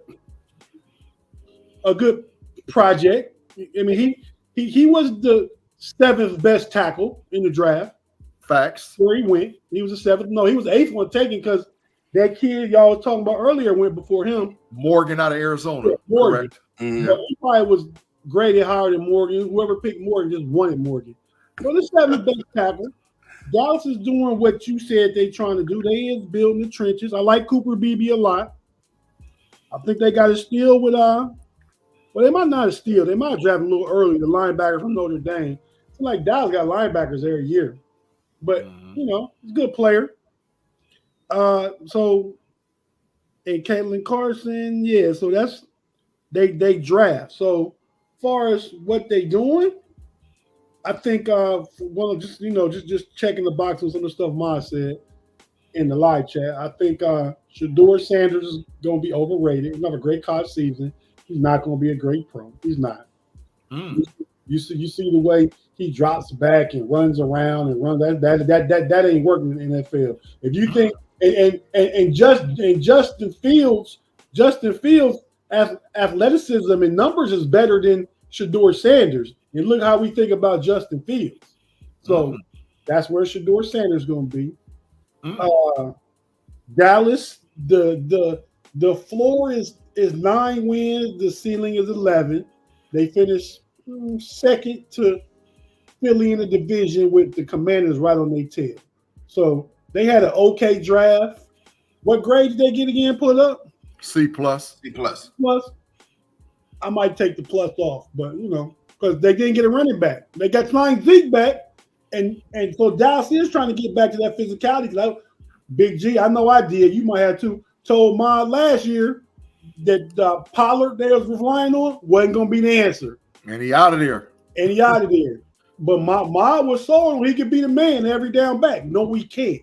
You need that banger in there. Just like I tell Steelers fans, Jalen Warren can't be no every down back. You need facts. You need that banger in there. Trust me, you need him. Especially if you try and play a physical brand of football. Ain't no little third down scat back that can get outside and run. It's not gonna wear no defense down. You might bust a big run here and there, but you ain't gonna wear no defense down. It's like trying to crack a rock. You gotta keep banging on it and banging on it and banging on it, and by the fourth quarter, that rock gonna crack. So bringing Zeke back helps with that. I still think they need a number 1 though. I give Dallas a C to C- draft grade, and this is why: because you didn't address your 2 biggest needs. Your 2 biggest needs was a starting running back and a number 2 wide receiver. You did not address those things coming into the draft.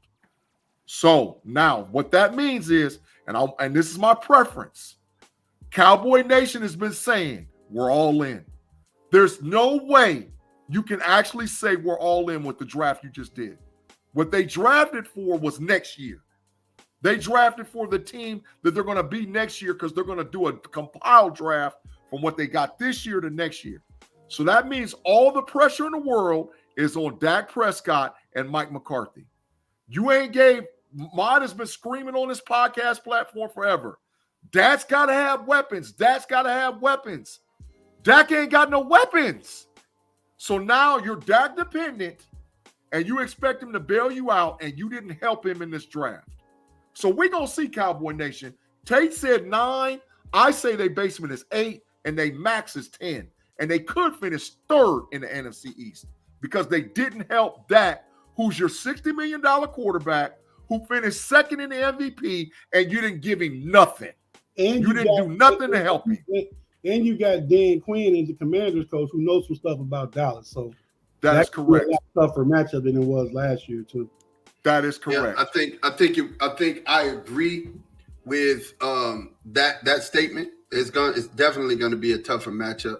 And Tyler Smith was ranked the 6th best tackle. He was picked as the 5th best tackle, right?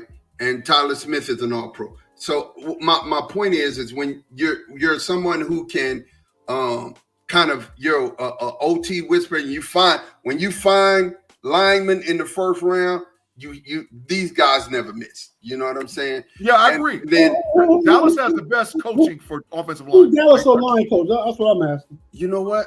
That's the one person I'm not familiar with though, man. He coaches them up. Will McClay found him, and you know the offensive line coach him up.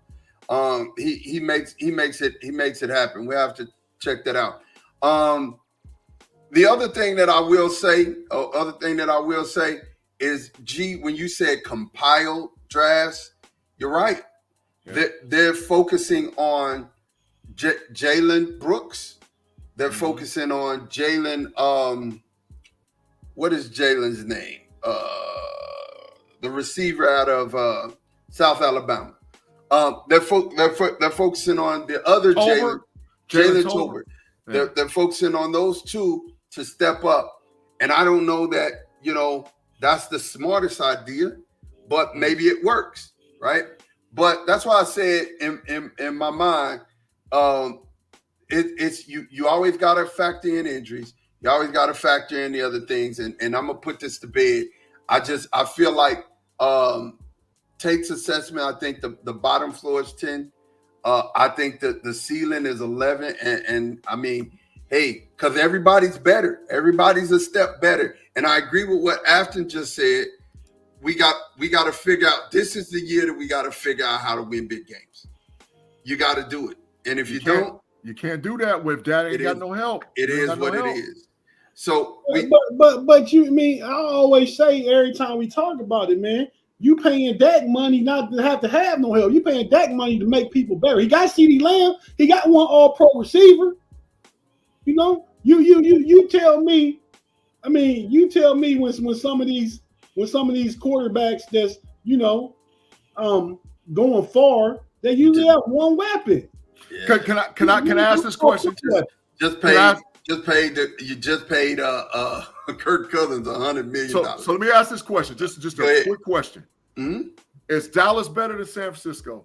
And this is to the live chat too. Is Dallas better? No, I don't think so. Is Dallas better than Detroit? We beat them last year, so I can say yes. Better. No, they're not better. No. Man, y'all beat them on some lucky, and we beat them last year. And y'all didn't go as far as them. Exactly. Is Dallas better than Philadelphia? No. We beat them last year, so no. You split. They had Saquon Barkley and they had you was G. Stradamus. You was early the last time, but you can hold up your bias sign now. Yeah. Them answers all biased.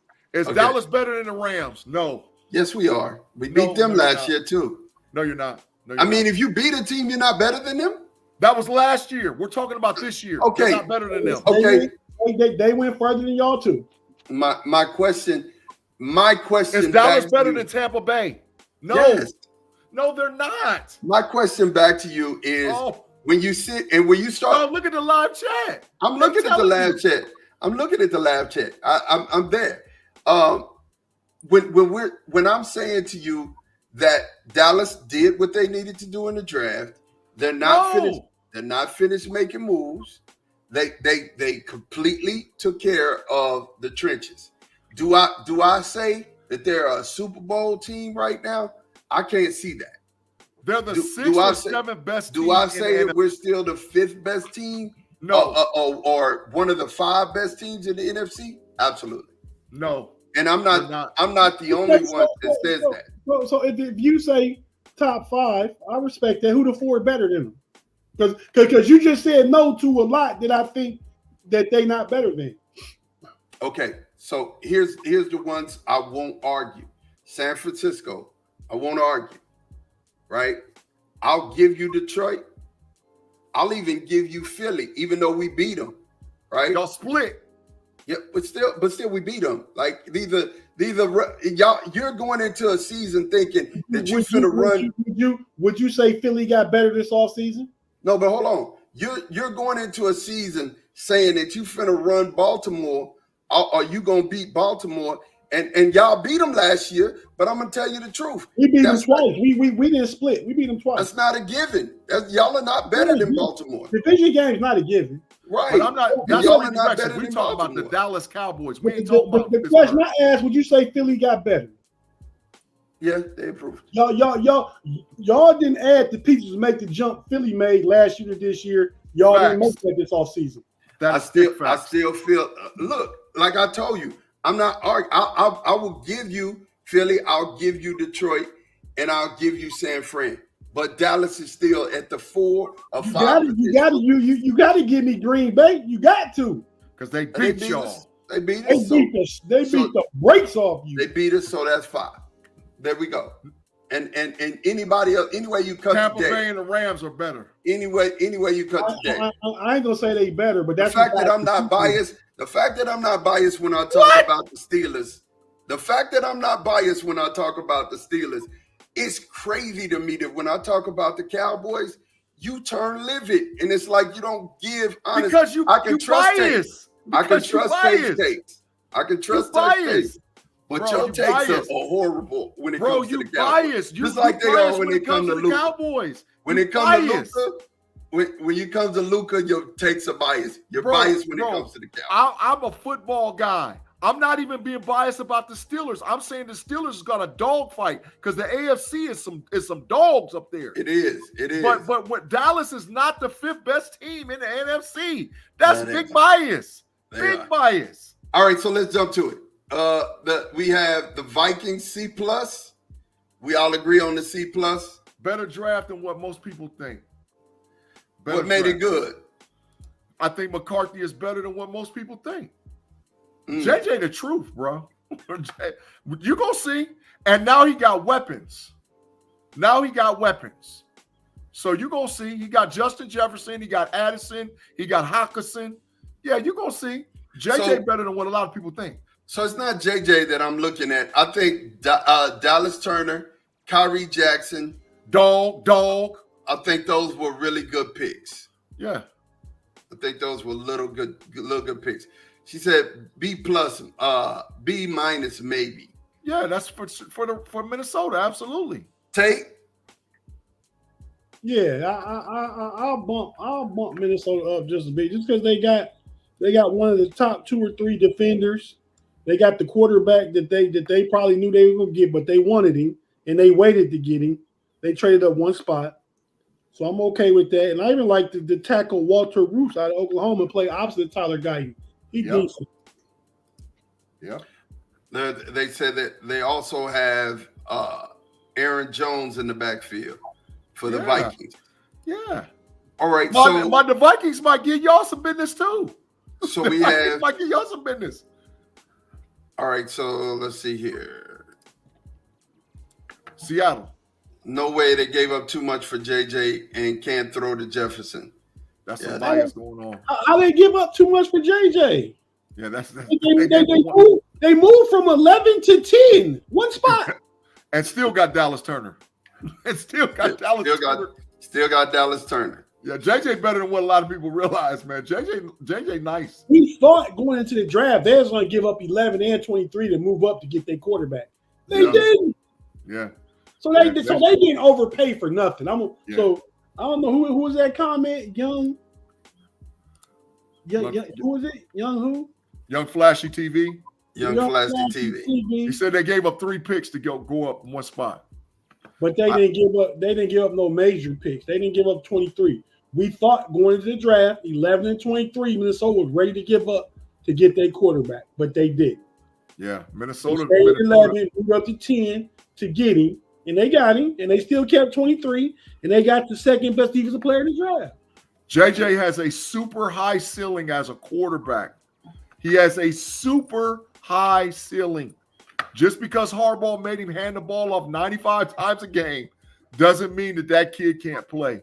JJ is a lot better than what a lot of people think. And he's a winner. He's always been a winner. He probably lost 4 games since high school at the most. Big facts. Big facts. JJ nice, bro. Big fine, Mont. Big fine. He said, got me. That's the first time they got. Big fine. Got me. So they said they got bluff for a quarterback that can't throw down the field to their weapons. I don't believe that. I mean, don't know that. Just because you didn't see him do it don't mean he can't do it. So here's the thing, right?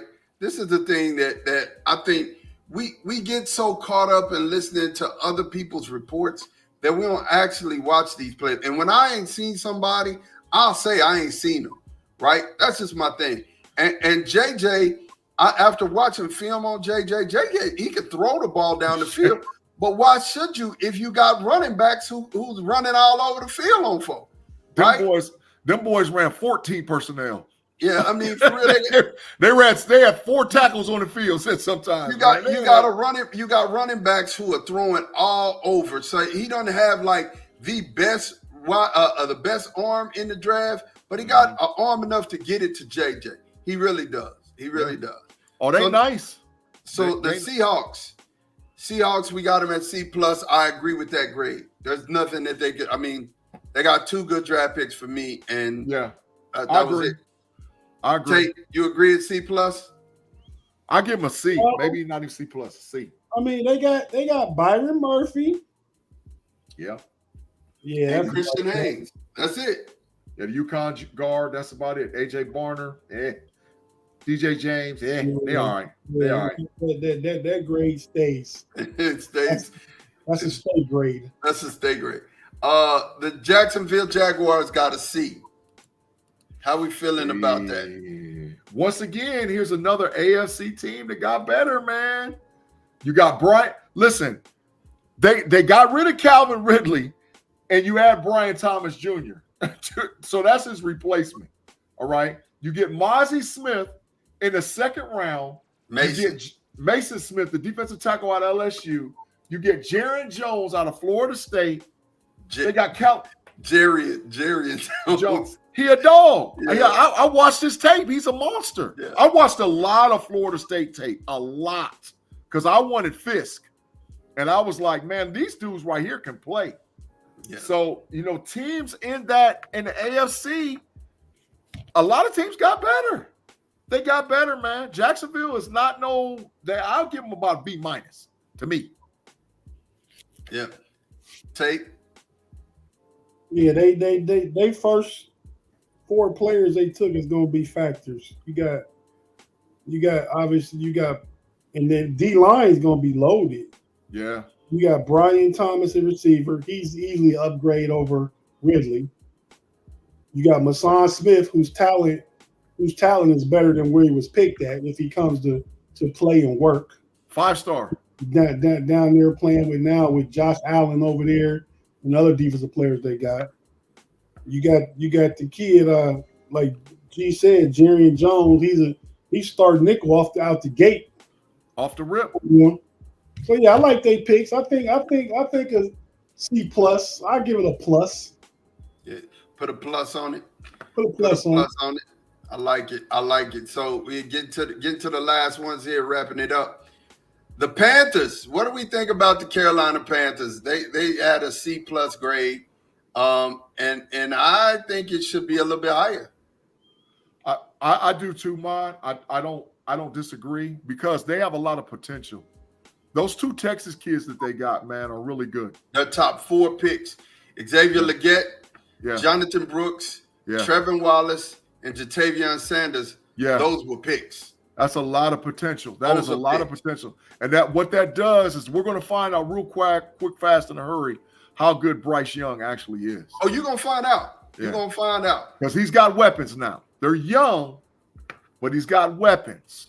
And so, a quarterback with no weapons is But now you got Leggett. Now you got a running back to go with him and Brooks that if he's healthy, it's all good. Sanders probably was the most athletic tight end in the draft. Yeah, he's got some weapons. So I ain't mud on their draft. Get this, Tate, before you answer.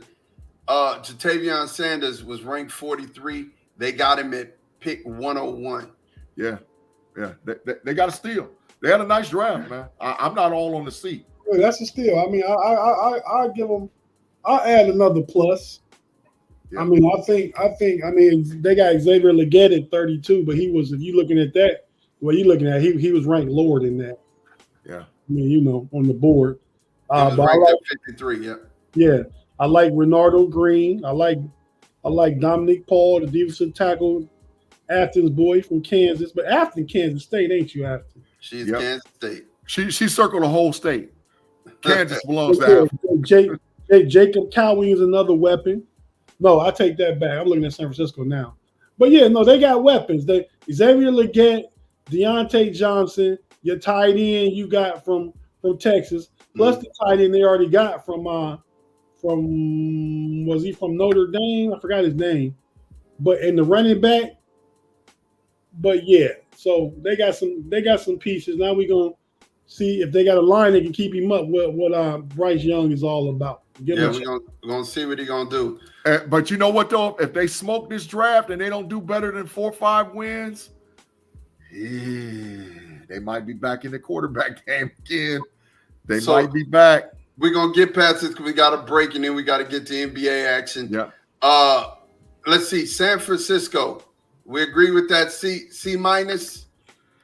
Well, yeah, I do too. But the deal is they went and got the kid out of Florida in the first round. That signified to me that either Ayuk and Debo is up out of there. One of them boys is gone, which San Fran might be taking a step back. Because you don't draft a receiver in the first round if one of your guys is not out of there. Ayuk or Debo's gone. I don't know which one, and I don't know where they're going. I would love to see Debo in Pittsburgh. But one of them boys is gone, and there's your replacement. So you're breaking up. You know, it's one of them deals where you should have put the gang back together and tried it one more time. But I don't think they're going to do that. Tate? Yeah. Ricky Pearsall was a reach right there. They could have had A.D. Mitchell. They could have had Leggett. To me, Leggett fits more what they want to do. Absolutely. I mean, being a physical run team, a big physical receiver to pair opposite of Debo or Ayuk, whichever one they come off of. Yeah. So, I mean, that draft was meh. Yeah. But, you know, so we'll see. But, yeah, C minus works for me. Yeah. Yeah, I think Debo is out. I think he is the odd man out on Well, this. if we could get him in Pittsburgh. Oh, if we could just get him in Pittsburgh. I don't need him in Pittsburgh. I don't want to pay no $28 million a year. So the Broncos, we agreed that the Broncos is a D. Hey, put Claude in the matrix again. I explained to him this weekend already. Claude, we were trying to duck you out that matrix, bro. Trying to give you. Tay gave you a get out of jail free matrix card, and you done shot your wad with that. Right? Get back in there. He says Debo not a good fit. I mean, Debo is an excellent fit for what Pittsburgh and Arthur Smith is trying to do. Debo don't work for me. As I said last night, Claude. Only reason is because I don't want to pay $28 million. But that ain't because he don't fit. Put him in, man. You just mentioned Tate did give him a get out of jail free card. He shot it already. He shot on the other show. But on this show it counts. Your get out of jail card is used once and once only. He shot it on the it was on KnoItAllz. So he I'm sure Claude he good. He gonna say something else. He ain't got nothing else left. Don't worry, Big Jim. He probably got about 15 minutes left of the show. He gonna get in there again. He gonna get it. You know he gonna get in there again. All right. So the Broncos D. How we feeling? Yeah. Facts. That Bo Nix, but we'll see what Sean Payton do with him. He got him his favorite target too with Troy Franklin later on in the draft. He did. So he got him his favorite target. He got Troy Franklin. Tate, I hope we can fleece Sean Payton out of Cortland Sutton, bro. I hope we can fleece. Let's get that big fleece. I want Cortland Sutton. If we're gonna get a receiver that's a trade, give me Cortland Sutton. Let's get the. We're gonna get a receiver that's a free agent. I'm back on it. Give me Odell. Beckham's? OBJ. Big G, it'll work, man. Look, Claude did it fast, didn't he? He did it fast. Get him in there, man. Put him in, man. No, y'all been giving. I asked Claude last night, what do you think Arthur Smith did with Cordell Patterson in Atlanta? They had him some of his best years of his career. Yeah. Deebo Samuels is an upgrade over Cordell Patterson as an offensive weapon. Not as a kick returner, but as an offensive weapon. So for you to say it won't work, he can't do you realize if we had Deebo Samuels, you got who I said the other day, Big G, you got Deebo Samuels, that's a Swiss Army knife, Cordell Patterson, and Connor Hayward, all Swiss Army knives. Yeah. Man, he fits perfectly. Justin Fields too. Salary cap. Don't forget about Justice Fields as a Swiss Army knife too, and they don't know what's coming. You can't game plan that. If you don't know what's coming, you're like, oh my God, who's gonna do what and how they gonna do it? Yeah, he said very true on Patterson. Listen, big facts. The last one is the Atlanta Falcons, and I'm gonna tell you that they earned it great, but not for the first pick. The first pick was good, but Ororo shouldn't have went that high, bro. Like no, this is why they smoked their grade. They traded 80. There was a difference between 87 spots for them going up to get Ororo. They smoked the draft right there because they traded all the way up and they gave up all them assets, and there was a difference of 87 to go all the way and get that dude, and they could have just waited. So they smoked the draft, not with Penix, but with everything they did after Penix. They smoked the draft. Say, you agree? I think that whatever his name is, from Clemson, right? Yeah. Again, we can't say it's okay for some teams to go get who they want and not other teams. Atlanta went to go get who they wanted. It's gonna work. They wanted another edge. They got another edge. They got their quarterback. Their draft was decent. But the reason they got that grade, you see, is because people thinking the Michael Penix picks what brought it way down, not the Ruka pick. So I'm okay with Atlanta's grade. I raised them from whatever D they got to a C+. Hey man, Claude over there in the live chat calls a ruckus from the Matrix now, bro. He over there causing ruckus from the Tate. Look what he said, man. Hey, hold on. Before we do that, man, G, take us to a commercial break. I would take IU too, but you're gonna pay IU $30 million, and I don't want to do that. Exactly. Yeah, man. Thanks for listening to us on the KnoItAllz podcast on Chilltown Network, man. Also, thanks for watching us or listening to us on Fans First Sports Network with the KnoItAllz podcast. If you're listening to us on audio, Google Podcasts, wherever you get your audio podcast from, we're going to take a quick commercial break, get a word from our partners. If you're watching us live on YouTube, we'll be back after a 10-second pause, and we'll see y'all in a minute.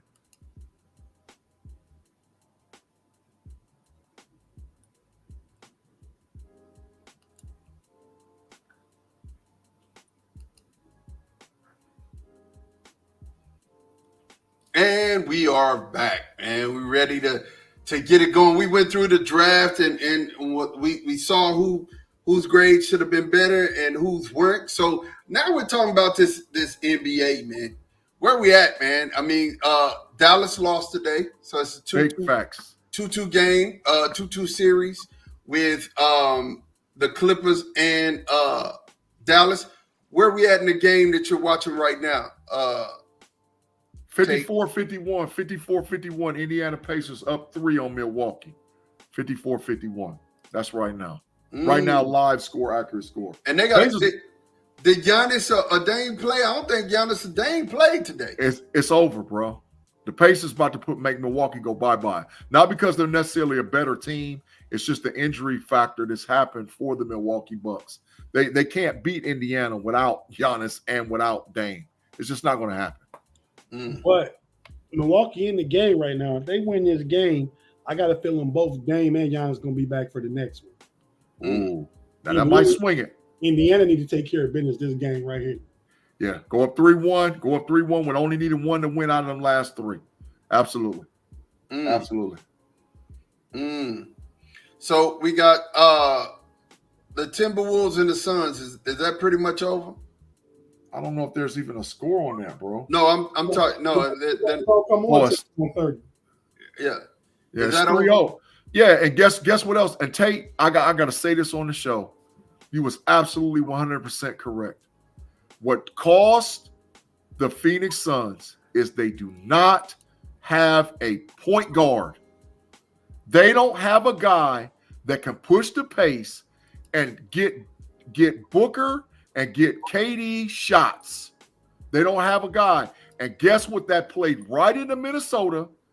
And guess what Minnesota's got? A dog, not a dog, but a very decent point guard, and Mike Conley Jr. that's making Anthony Edwards, Gobert, and Cat look like they all world. The difference in the series, and guess what? Because they didn't go get a point guard, Frank Vogel, you about to get fired.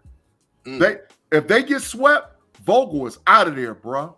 They're gonna and they might trade KD. They might do it because they ain't getting off a book. But KD might be adios muchachos. So what's going on in the Cavaliers Magic series? Talk to me about that, man.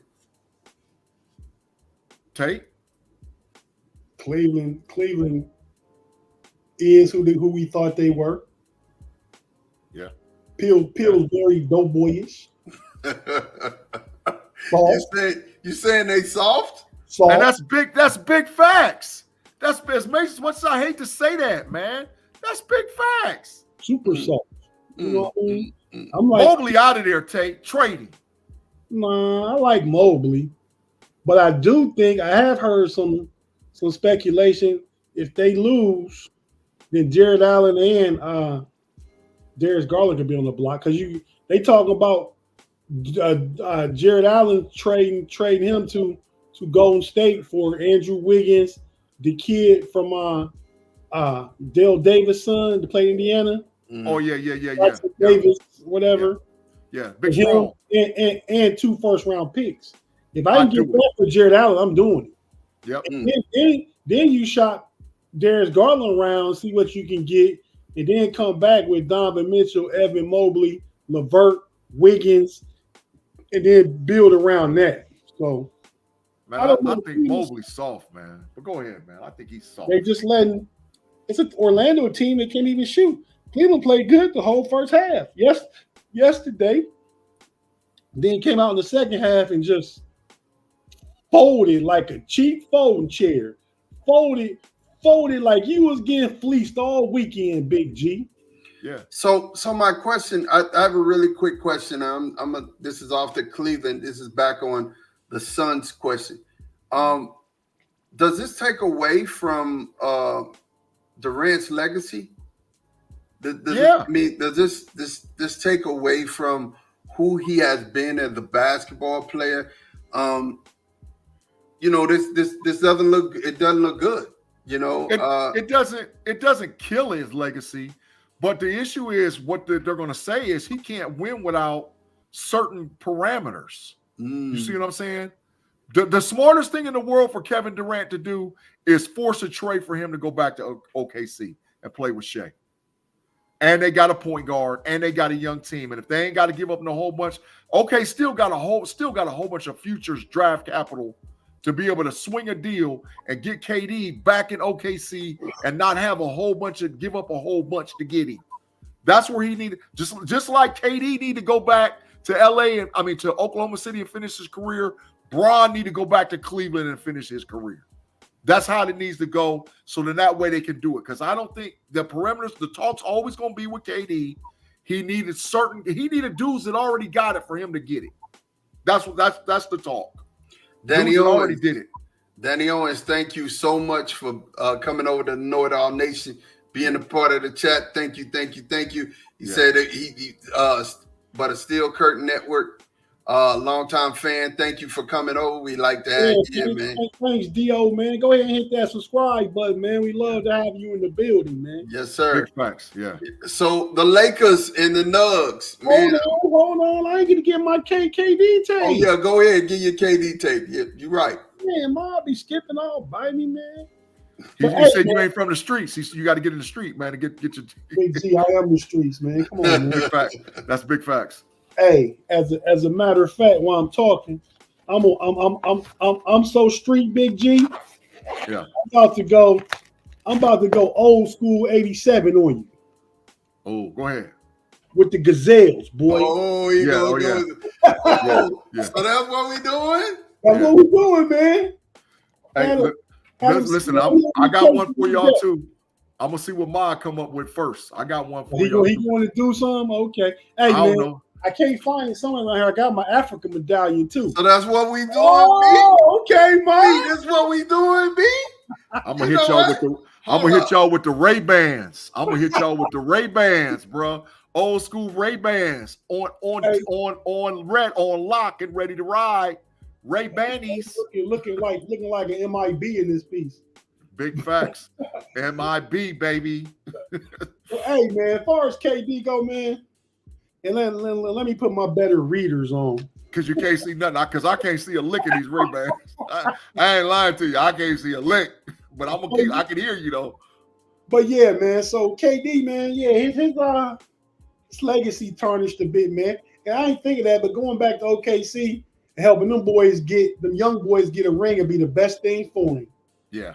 The best thing for him because he left. He went to Golden State after they beat him, came back from 3-1 and beat him, and then he joins them. And look at this dude. Super old school. Hey, he man, got the Kango with the Dookie chain. Do it, bro. Yeah. You know what I'm saying? He can't see neither with them things on. He blind as a bat. But mine don't have no glasses on though, so why can't he see? He blind. Oh, okay. I can see. But go ahead. KD, man. I like that OKC take, Big G. Be the best thing for him. But yeah, he tarnished, man, because he went to Brooklyn, didn't work. Back over here, didn't work. Left OKC running. Left Rush there by himself. Got a couple rings, but man, people gonna say them the Golden State rings. But really, they just put that together to beat the boy LBJ. That's all it was. Because LBJ about to have his way with them boys before they got KD. Big facts. Have his way with him. And Ma, don't you get past this basketball segue, because you skipped and hopped and real fast over them LA Clippers and Mavericks, bro. Don't you skip and hop over that. I told you what time it is. It's 2-2. It's a tie-ball game. And guess what? Game. I'm gonna tell y'all something, because I know Chilltown, they get on with basketball. And I'm gonna tell y'all, and we talked about this before we even hit the stage today. The LA Clippers are a better team when Kawhi is not playing right now for the matchup against the Mavericks. Long term, maybe they need him. But with Kawhi in the game for the Clippers, the ball stops. You can't have the ball stopping with James Harden and then with Paul George and then turn around and Rusty be out there and God knows where. I think he was 2-9 or 2-10 today. There's no flow. But there was big flow today with them because they had a huge lead and was able to handle it and take. Remember, you told me, you said James ain't gonna have another game, bro. Look what he did today, Tate. Look what James Harden did today. Yeah, he had to have a game every other game like he did last year against Philly. Dallas still gonna win this series, man. I mean, LA and you're right about Kawhi. When Kawhi came back, they deferred to him. They need to make Kawhi just play him like he the third or fourth option. He out there for his defense and veteran presence. But don't try and go to him like he's a go-to guy right now. He's not that guy right now. Maybe as the playoffs go on, he'll start to get a rhythm and get it back. But right now, don't do that. But at the end of the day, it's all about Luka and Kyrie. They're going to take this thing, just like I said they would. And then I can't wait to see OKC versus Dallas. That's all I'm hoping for, Big G. All I'm hoping for. I don't think it's going to happen, but because I think Dallas is going to go home. So the Nuggets. If the Clippers win, they're gonna put OKC out too. Oh no. Mm. Oh no. Oh no. So we got the Nugs and the Lakers. That's a foregone conclusion. 3-1. I will say this. Y'all know it's over. It's a wrap. And I said that it was gonna be. I said they were gonna beat them in 5. It was gonna be like that. Well, here's the deal though. I gotta give credit to LeBron. LeBron is playing great, and he actually played in the fourth quarter, and that was good to see. LeBron giving us 4 quarter minutes. He did what he was supposed to do. And G, you're absolutely right. I gotta say this. If their supporting cast, he got something from Uchimura, he got something from Reeves, he got something from D. Always down. AD has been playing great, but I'm talking about the other dude, D-Lo. Yeah, he got something from D-Lo. Trash. If he can get something from them every night, they'd be in it. But he can't. And then Denver supporting cast ain't gonna be bad. Porter Jr. ain't gonna be bad like that. He ain't gonna be bad. He's gonna go. And then you can't. Jamal Murray's gonna not be bad again for another game. So I'm just telling you, when it comes down to it, Denver got too much. Man, LeBron had two great fourth quarters. He's been playing great, but the last 2 fourth quarters he's played great. Yeah. And like we said backstage before we even got started on the show, I said that the Lakers could easily be up 3-1. 2 of them games they lost, they probably could have and should have won. Man, let me tell y'all something. One for sure. Sure. It's embarrassing to be up 20 points and lose. Yes, you're right. It is. It happens. But if there's any human being that's on the planet that can come back from 3-1, the guy is LBJ. Even if he done already proved it. I got the Lakers winning the next game. If there's any human being, I don't think it's going to happen. I think they found the formula. Joker scored what, like 34, 36 last night? Yeah. But you can't count on Murray and Porter Jr. and the other guy having bad game. What's his name? Gordon. You can't count on them not having. No, they had Murray and them had good games. Who had an egg was Gordon. Gordon played big trash. But what is Gordon there for defense? So who cares about what he's doing offense? The thing is, I said Joker scored like 34, 36 last night. Let Joker get his. Don't let everybody else get theirs. And that's why them guys had bad games. The Lakers is on to something, I'm telling you. I ain't saying they're going to come back and win, but they got a formula to at least win the next game. That altitude in Denver might get them, man, because they're going to pick and roll them to death. When they get to the crib, they're going to pick and roll them to death. Yeah, KCP had a bad game. Gordon had 2 points. No, Gordon had 7 points. Yeah. That's trash. Like I said, Joker had his high-scoring game because they letting Joker get his and stopping everybody else. Listen to what I'm telling you what's happening. You said he had a bad game. The Lakers helped them have a bad game. Facts, but in Denver, that's a different thing. Home cooking. It probably is because role players play better at home. So that could be too. But I just got a feeling. LeBron got one more 40-year-old gear he gonna put on to show y'all. And like I text y'all the other day in our chat, man. Every time I watch this guy play, man, I ain't no way I can't say he ain't the GOAT, man. Bro, why? Let's keep it plain and simple. You ain't talking about with none guy on this panel. I know already. You ain't got to. I've been known for about 10 years that he the GOAT cheese. So I don't know what we talking about.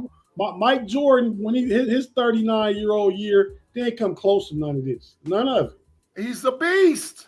None of it. And this would be the second time LeBron ever lost in the first round. Ever. Yes. Jordan lost in the first round his first 5 trips to the playoffs. Yeah. No, don't skip. But Bob was biased with the comments. He skipped over all them other ones. We erased that. We erased them first 5-6 years. Oh, he scored 63 against the Boston, but he lost in the first round. Then we erased the Wizard years, and we only want to look at them 6 years that he won championships. That's all we look at. But LeBron, we look at the whole 21, bro. 25, 7-7 for a whole 21. 4 championships, 10 finals, 4 MVPs. Come on, man. Highest score. You ain't got to convince me. Top 3 in assists, top scorer, top 3 in assists. Hey, goat milk. Instead of calling Mod instead of calling, you know how they had King Midas, I'm gonna start calling mine King Bias, because when it come to the Dallas Mavericks, the Dallas Cowboys, and Michael Jeffrey Jordan, you can't tell him nothing. I'm gonna take the Mavericks out there, put the Longhorns in there. Oh yeah, the Texas Longhorns. So big bias. Here's my thing. I'm just gonna Claude, take Claude out the Matrix. Yep. Take Claude out the Matrix. Yep. He get a pass. I'm issuing Claude a get out of jail free pass on this one. Claude, you got one from me, bro. You out. Listen to me. This is all I'm gonna say. I've grown tired of trying to compare eras, and you can't do that. You just can't. I mean, there's no way for me to ever prove. I could say why I think money's the GOAT. You could say why you say LBJ's the GOAT. I revel in both of their greatness. They're both great, and they're both top four on the Mount Rushmore. They're top four. I just can't look past Kobe. I can't look past MJ, and I just can't say, oh my God, he's the GOAT. Kobe didn't go to the playoffs his last 5 years. LeBron came there and resurrected the mess Kobe left and got the Lakers another chip. So Kobe's not in it. Kobe's one of my favorite all-time players. And back to your boy Mike, I'm just gonna say, hey, look over my shoulder over there. Yeah. We're over there. Wherever it's at. Yeah, the Jordan shoes, the Jordan Aries. Yeah, Jordan is the man. Money. But this is why I call you on the big bias. How can you say you get tired of comparing errors when they did the same thing for Michael Jordan? They compare. If you really want to do comparable to comparable, Bill Russell was the GOAT. Bill Russell got 10 championships, 11 championships, so many MVPs, so many scoring titles. Bill Russell is the standard. But they said, well, you can't compare Russell to Jordan because it's different eras. But then you get biased when it comes to Jordan and LeBron. Stop it, bro. That's why I be killing Jordan fans. Shout out to the homie Nick Tri-State. I know he a mob plant, though. That's my burner account. Yeah. No, that's not fair. Nick Tri-State is actually on Chilltown. He's one of the guys. Another pass from me. Another pass. He's here. He's here, and thank you for being in the live chat, man. Shout out to Nick. Yeah. The gist of the matter is when it comes down to it, MJ, money's to go. And that's how I feel. And y'all can go with Bron. I revel in his greatness. And I do too. I mean, so 1A, 1B, 1-2, however you want to say it. But how do you explain the first round losses? MJ 5 straight years when he started making the playoffs. How do you explain that? How do you explain the last bit of his career? Why didn't he take the Wizards to a level? That's all I'm saying. It was trash. Okay, so if you want to say that, if I have to explain and I have to give account for the beginning of his first round losses, then explain to me why LeBron doesn't have 2 3-peats. If we're gonna do that. Because he didn't play nobody. No. I can tell you real quick. I can tell you less than 1 minute. No, I can tell you less than 1 minute. Michael Jeffrey Jordan never played a dynasty. LeBron did. LeBron played 2 dynasties. He played Golden State and San Antonio. That's why. Besides Utah, Mike played 5 different teams. LeBron never played a dynasty. LeBron ran in and beat Golden State, the team with the best record ever, not the Bulls, the best record ever. Correct. Golden State and Tim Duncan on them. He lost to them a few times too. Another 5 championships. 2 dynasties. Another dynasty. Mike Jordan never played a team that won any championship. He didn't play no champions. Never. Listen, ever. Listen. Well, he did beat the Lakers once. Again, like I said. Washed up Lakers. If we're gonna sit down and have to give account for money losing, Bron has never 3-peated twice. Never. Money never played in any elimination game. You know what I'm saying? What do you mean? He didn't have to. He didn't play a dynasty. He didn't have to. I can't say he ain't played nobody. He ain't played no dynasty. None. He never played a dynasty. Thank you. Never. Craig, that's all I was saying. Everybody has their own opinion. You can't compare eras. Absolutely. But MJ they compare 6-0 eras in the from finals. MJ against Bill LeBron Russell. 4-6 in the finals. But like I said, everybody Bill has Russell was their own 11-0 opinion. in the finals. You Bill know what I'm Russell was saying? 11-0 in the finals. The only final LeBron loss he should have won was Dallas. He was an underdog in every other series. He drug a Cleveland team on his back at age 22 to the finals. Mike wasn't doing that. Mike wasn't doing that with Boogie Russell and Sasha Pavlovich and jokers. Nick, you're right. Bill Russell was a Bill Russell was 11-0. 11-0. Nick Trostate said there's like 8 first ballot Hall of Famers that didn't get rings because of Jordan. Absolutely. But they didn't win rings anytime in their career, though. None of them did. Ever. Zero. Nobody ever got a ring. None of them. Hakeem and Clyde got rings. But that's not Jordan. No, Clyde was with Hakeem and them, and then he never Mike played Jordan and them in the finals. Mike never put Hakeem out of nothing. He never played Hakeem in the finals. Never. Well, that's because Houston became good enough to get there while he was out of the league. No, look, that's big bias. You're biased, man. And like I say, when Michael Jordan left, Scottie Pippen won 55 games on that team. When LeBron left Cleveland, the whole house fell down.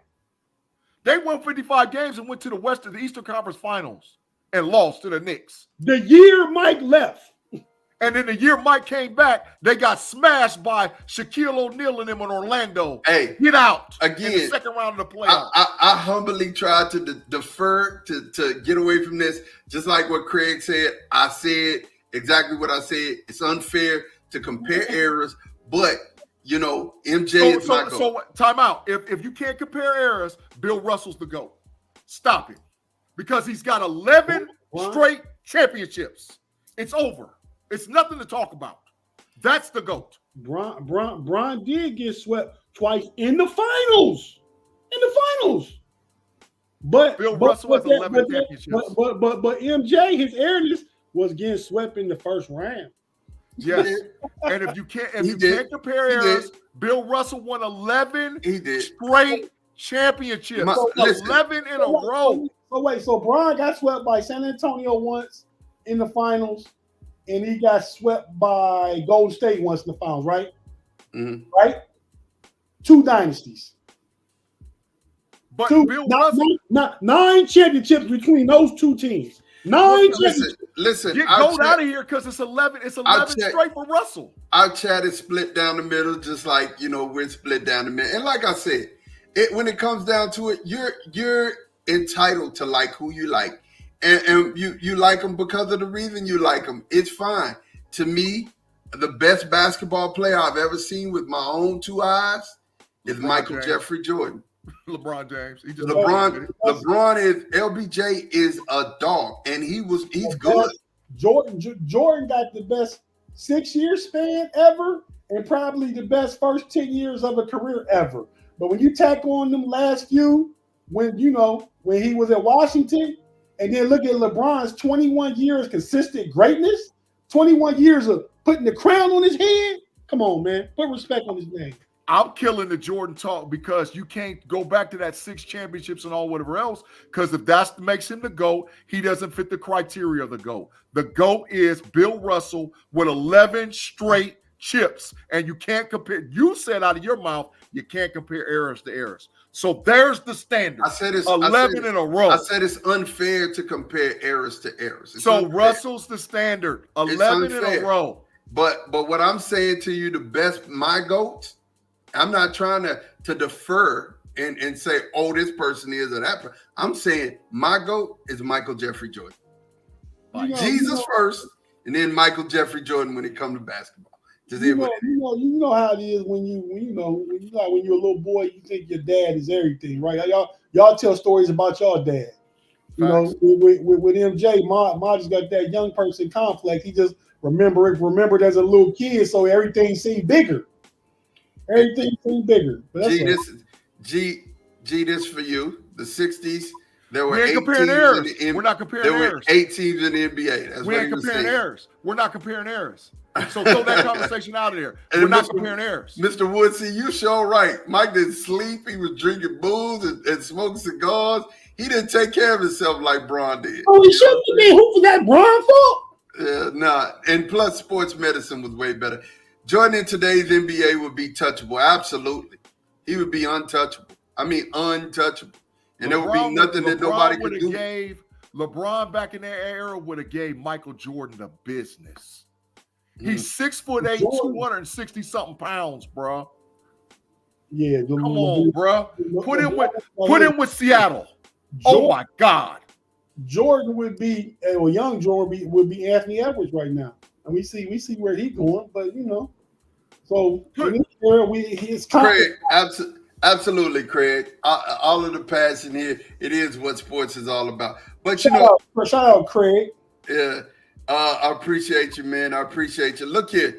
We're gonna get through it. The last one, Celtics and the Heat. The Heat is out of here. They cook, right? We all agree to that, right? Don't waste our time talking about it. Yep, absolutely. Biggest Pingus is a weakness. And the Thunder and the Pelicans. What we thinking there? It's over. Sweet. The brooms are coming out.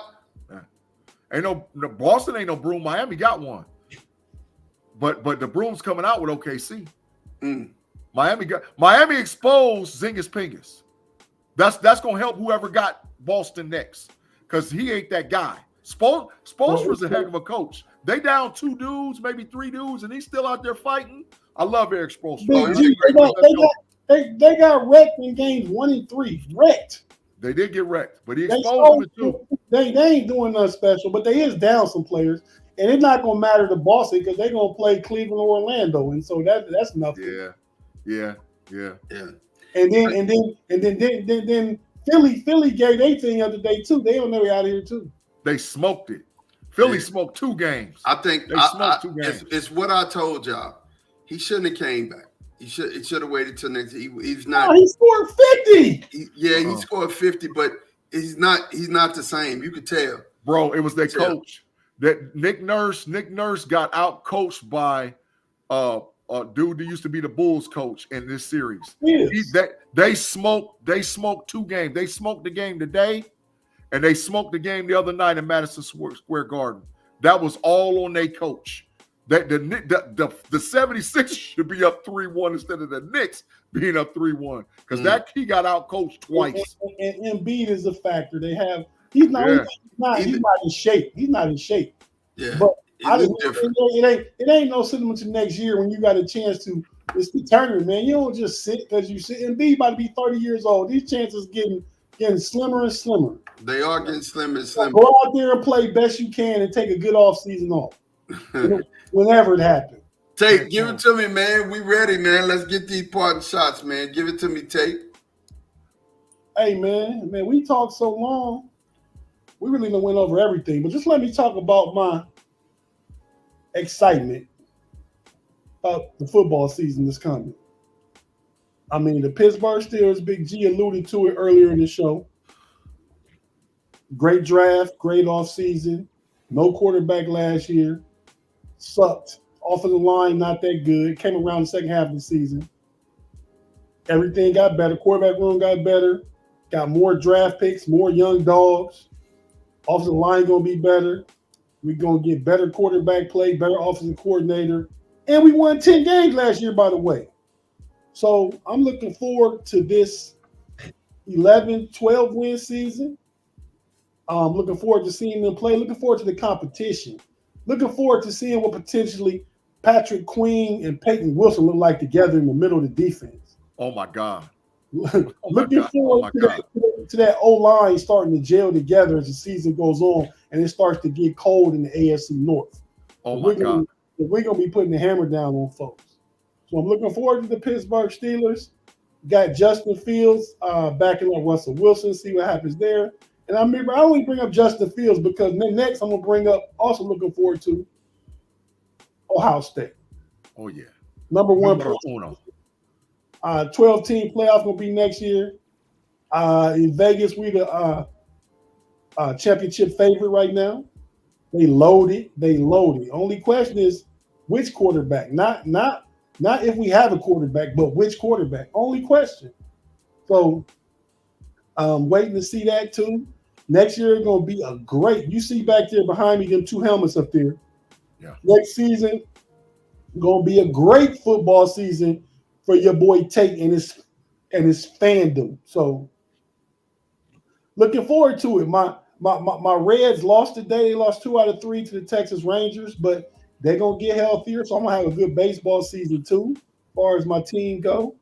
And the Cavs about to be on their way home, if not this round, next round. But still, yeah, 500 and dropping. Okay, well, what only dropping you better do, Mr. Woodsey, is drop some money on it. Some big shit. That's because Dre dropped from that. That's because the transfer portal. Other teams got better, but Ohio State's still the best. So yeah, they're gonna drop marginally, but it ain't gonna mean nothing when that college football playoffs start. Go, mark my words right now. Yep. I don't disagree. And shout out to everybody in the live chat. Thanks for rocking with us. This was a long show. And It was a good show. We ain't taking enough breaks. It's hard to post this thing on audio when we don't take enough breaks. But we'll be all right. We'll be all right. We need to chop it. Nobody will sit and listen to a 2 hour and 30 minute show. Yeah. Nick Tri-State said Ila de la Cruz is him. You like it. Hey Nick, we finally agree on something, man. I said already he right now today he's MVP favorite as far as on the field today. Don't mean that's what's gonna happen, but Ellie been balling. He on pace to still over 100 bases. That ain't been done since '86 when Vince Coleman did it for the St. Louis Cardinals when they was running like crazy back in the day. I'm old enough to remember that team with Vince Coleman, Willie McGee, Ozzie Smith. All they did was steal bases. And Craig, I just want to tell you, Big G been telling all along that the Pirates is big trash. Nobody wanted to listen to me. They started out hot out the gate, and I said they was going to be garbage, and they team then fell apart. It's adios where my sign at? It's adios muchachos for the Pittsburgh Pirates. Holla at you later. Yeah. All right. Listen, man, my party shot. Yeah, party shots, man. We appreciate all you guys rocking with us on the KnoItAllz podcast. Great show, great topic, great discussion, man. We could go all day and night concerning the sports stuff, man. If you're liking what you're seeing, make sure you come back and watch the KnoItAllz podcast every Sunday at 6 live on YouTube. On both, you can listen to us on audio on Fans First Sports Network. You can check us live on YouTube on the KnoItAllz channel and on Chilltown, man, because we're rocking out and we're picking up steam. We're working to get to that 1K subs for sure. Tate Boy Fresh, myself, and Mod have multiple podcasts on multiple platforms, including on Fans First Sports Network and on Steel Curtain Network. So make sure you check out the That's Rather Cavaliers, DC, We Are DC for Life, Horns and Sons, and the Level Up podcast that we all do on Fans First Sports Network. And make sure you check out the Homies and the Homies Overtime with me and Tate Boy Fresh, Payday, and B Dirt on Fridays. And check out Pump Your Brakes with the Triple OG Shannon White on Wednesdays. My parting shot is this, man, and I normally don't do this. I'm shining a little light on somebody who I think needs a little help and needs a little attention. September 29th, 1980 was a rained-out game for the Atlanta Braves. There was a guy that was playing in the outfield for the Atlanta Braves. His name was Gary Cooper. Because that game was rained out, Gary Cooper, still to this day, here we are 44 years later, and he has not been able to collect a pension from Major League Baseball. That is a crying shame that man played in the major leagues and has not been able to collect a pension. By one game. 44 years later. It's been on national shows. It was on CNN today.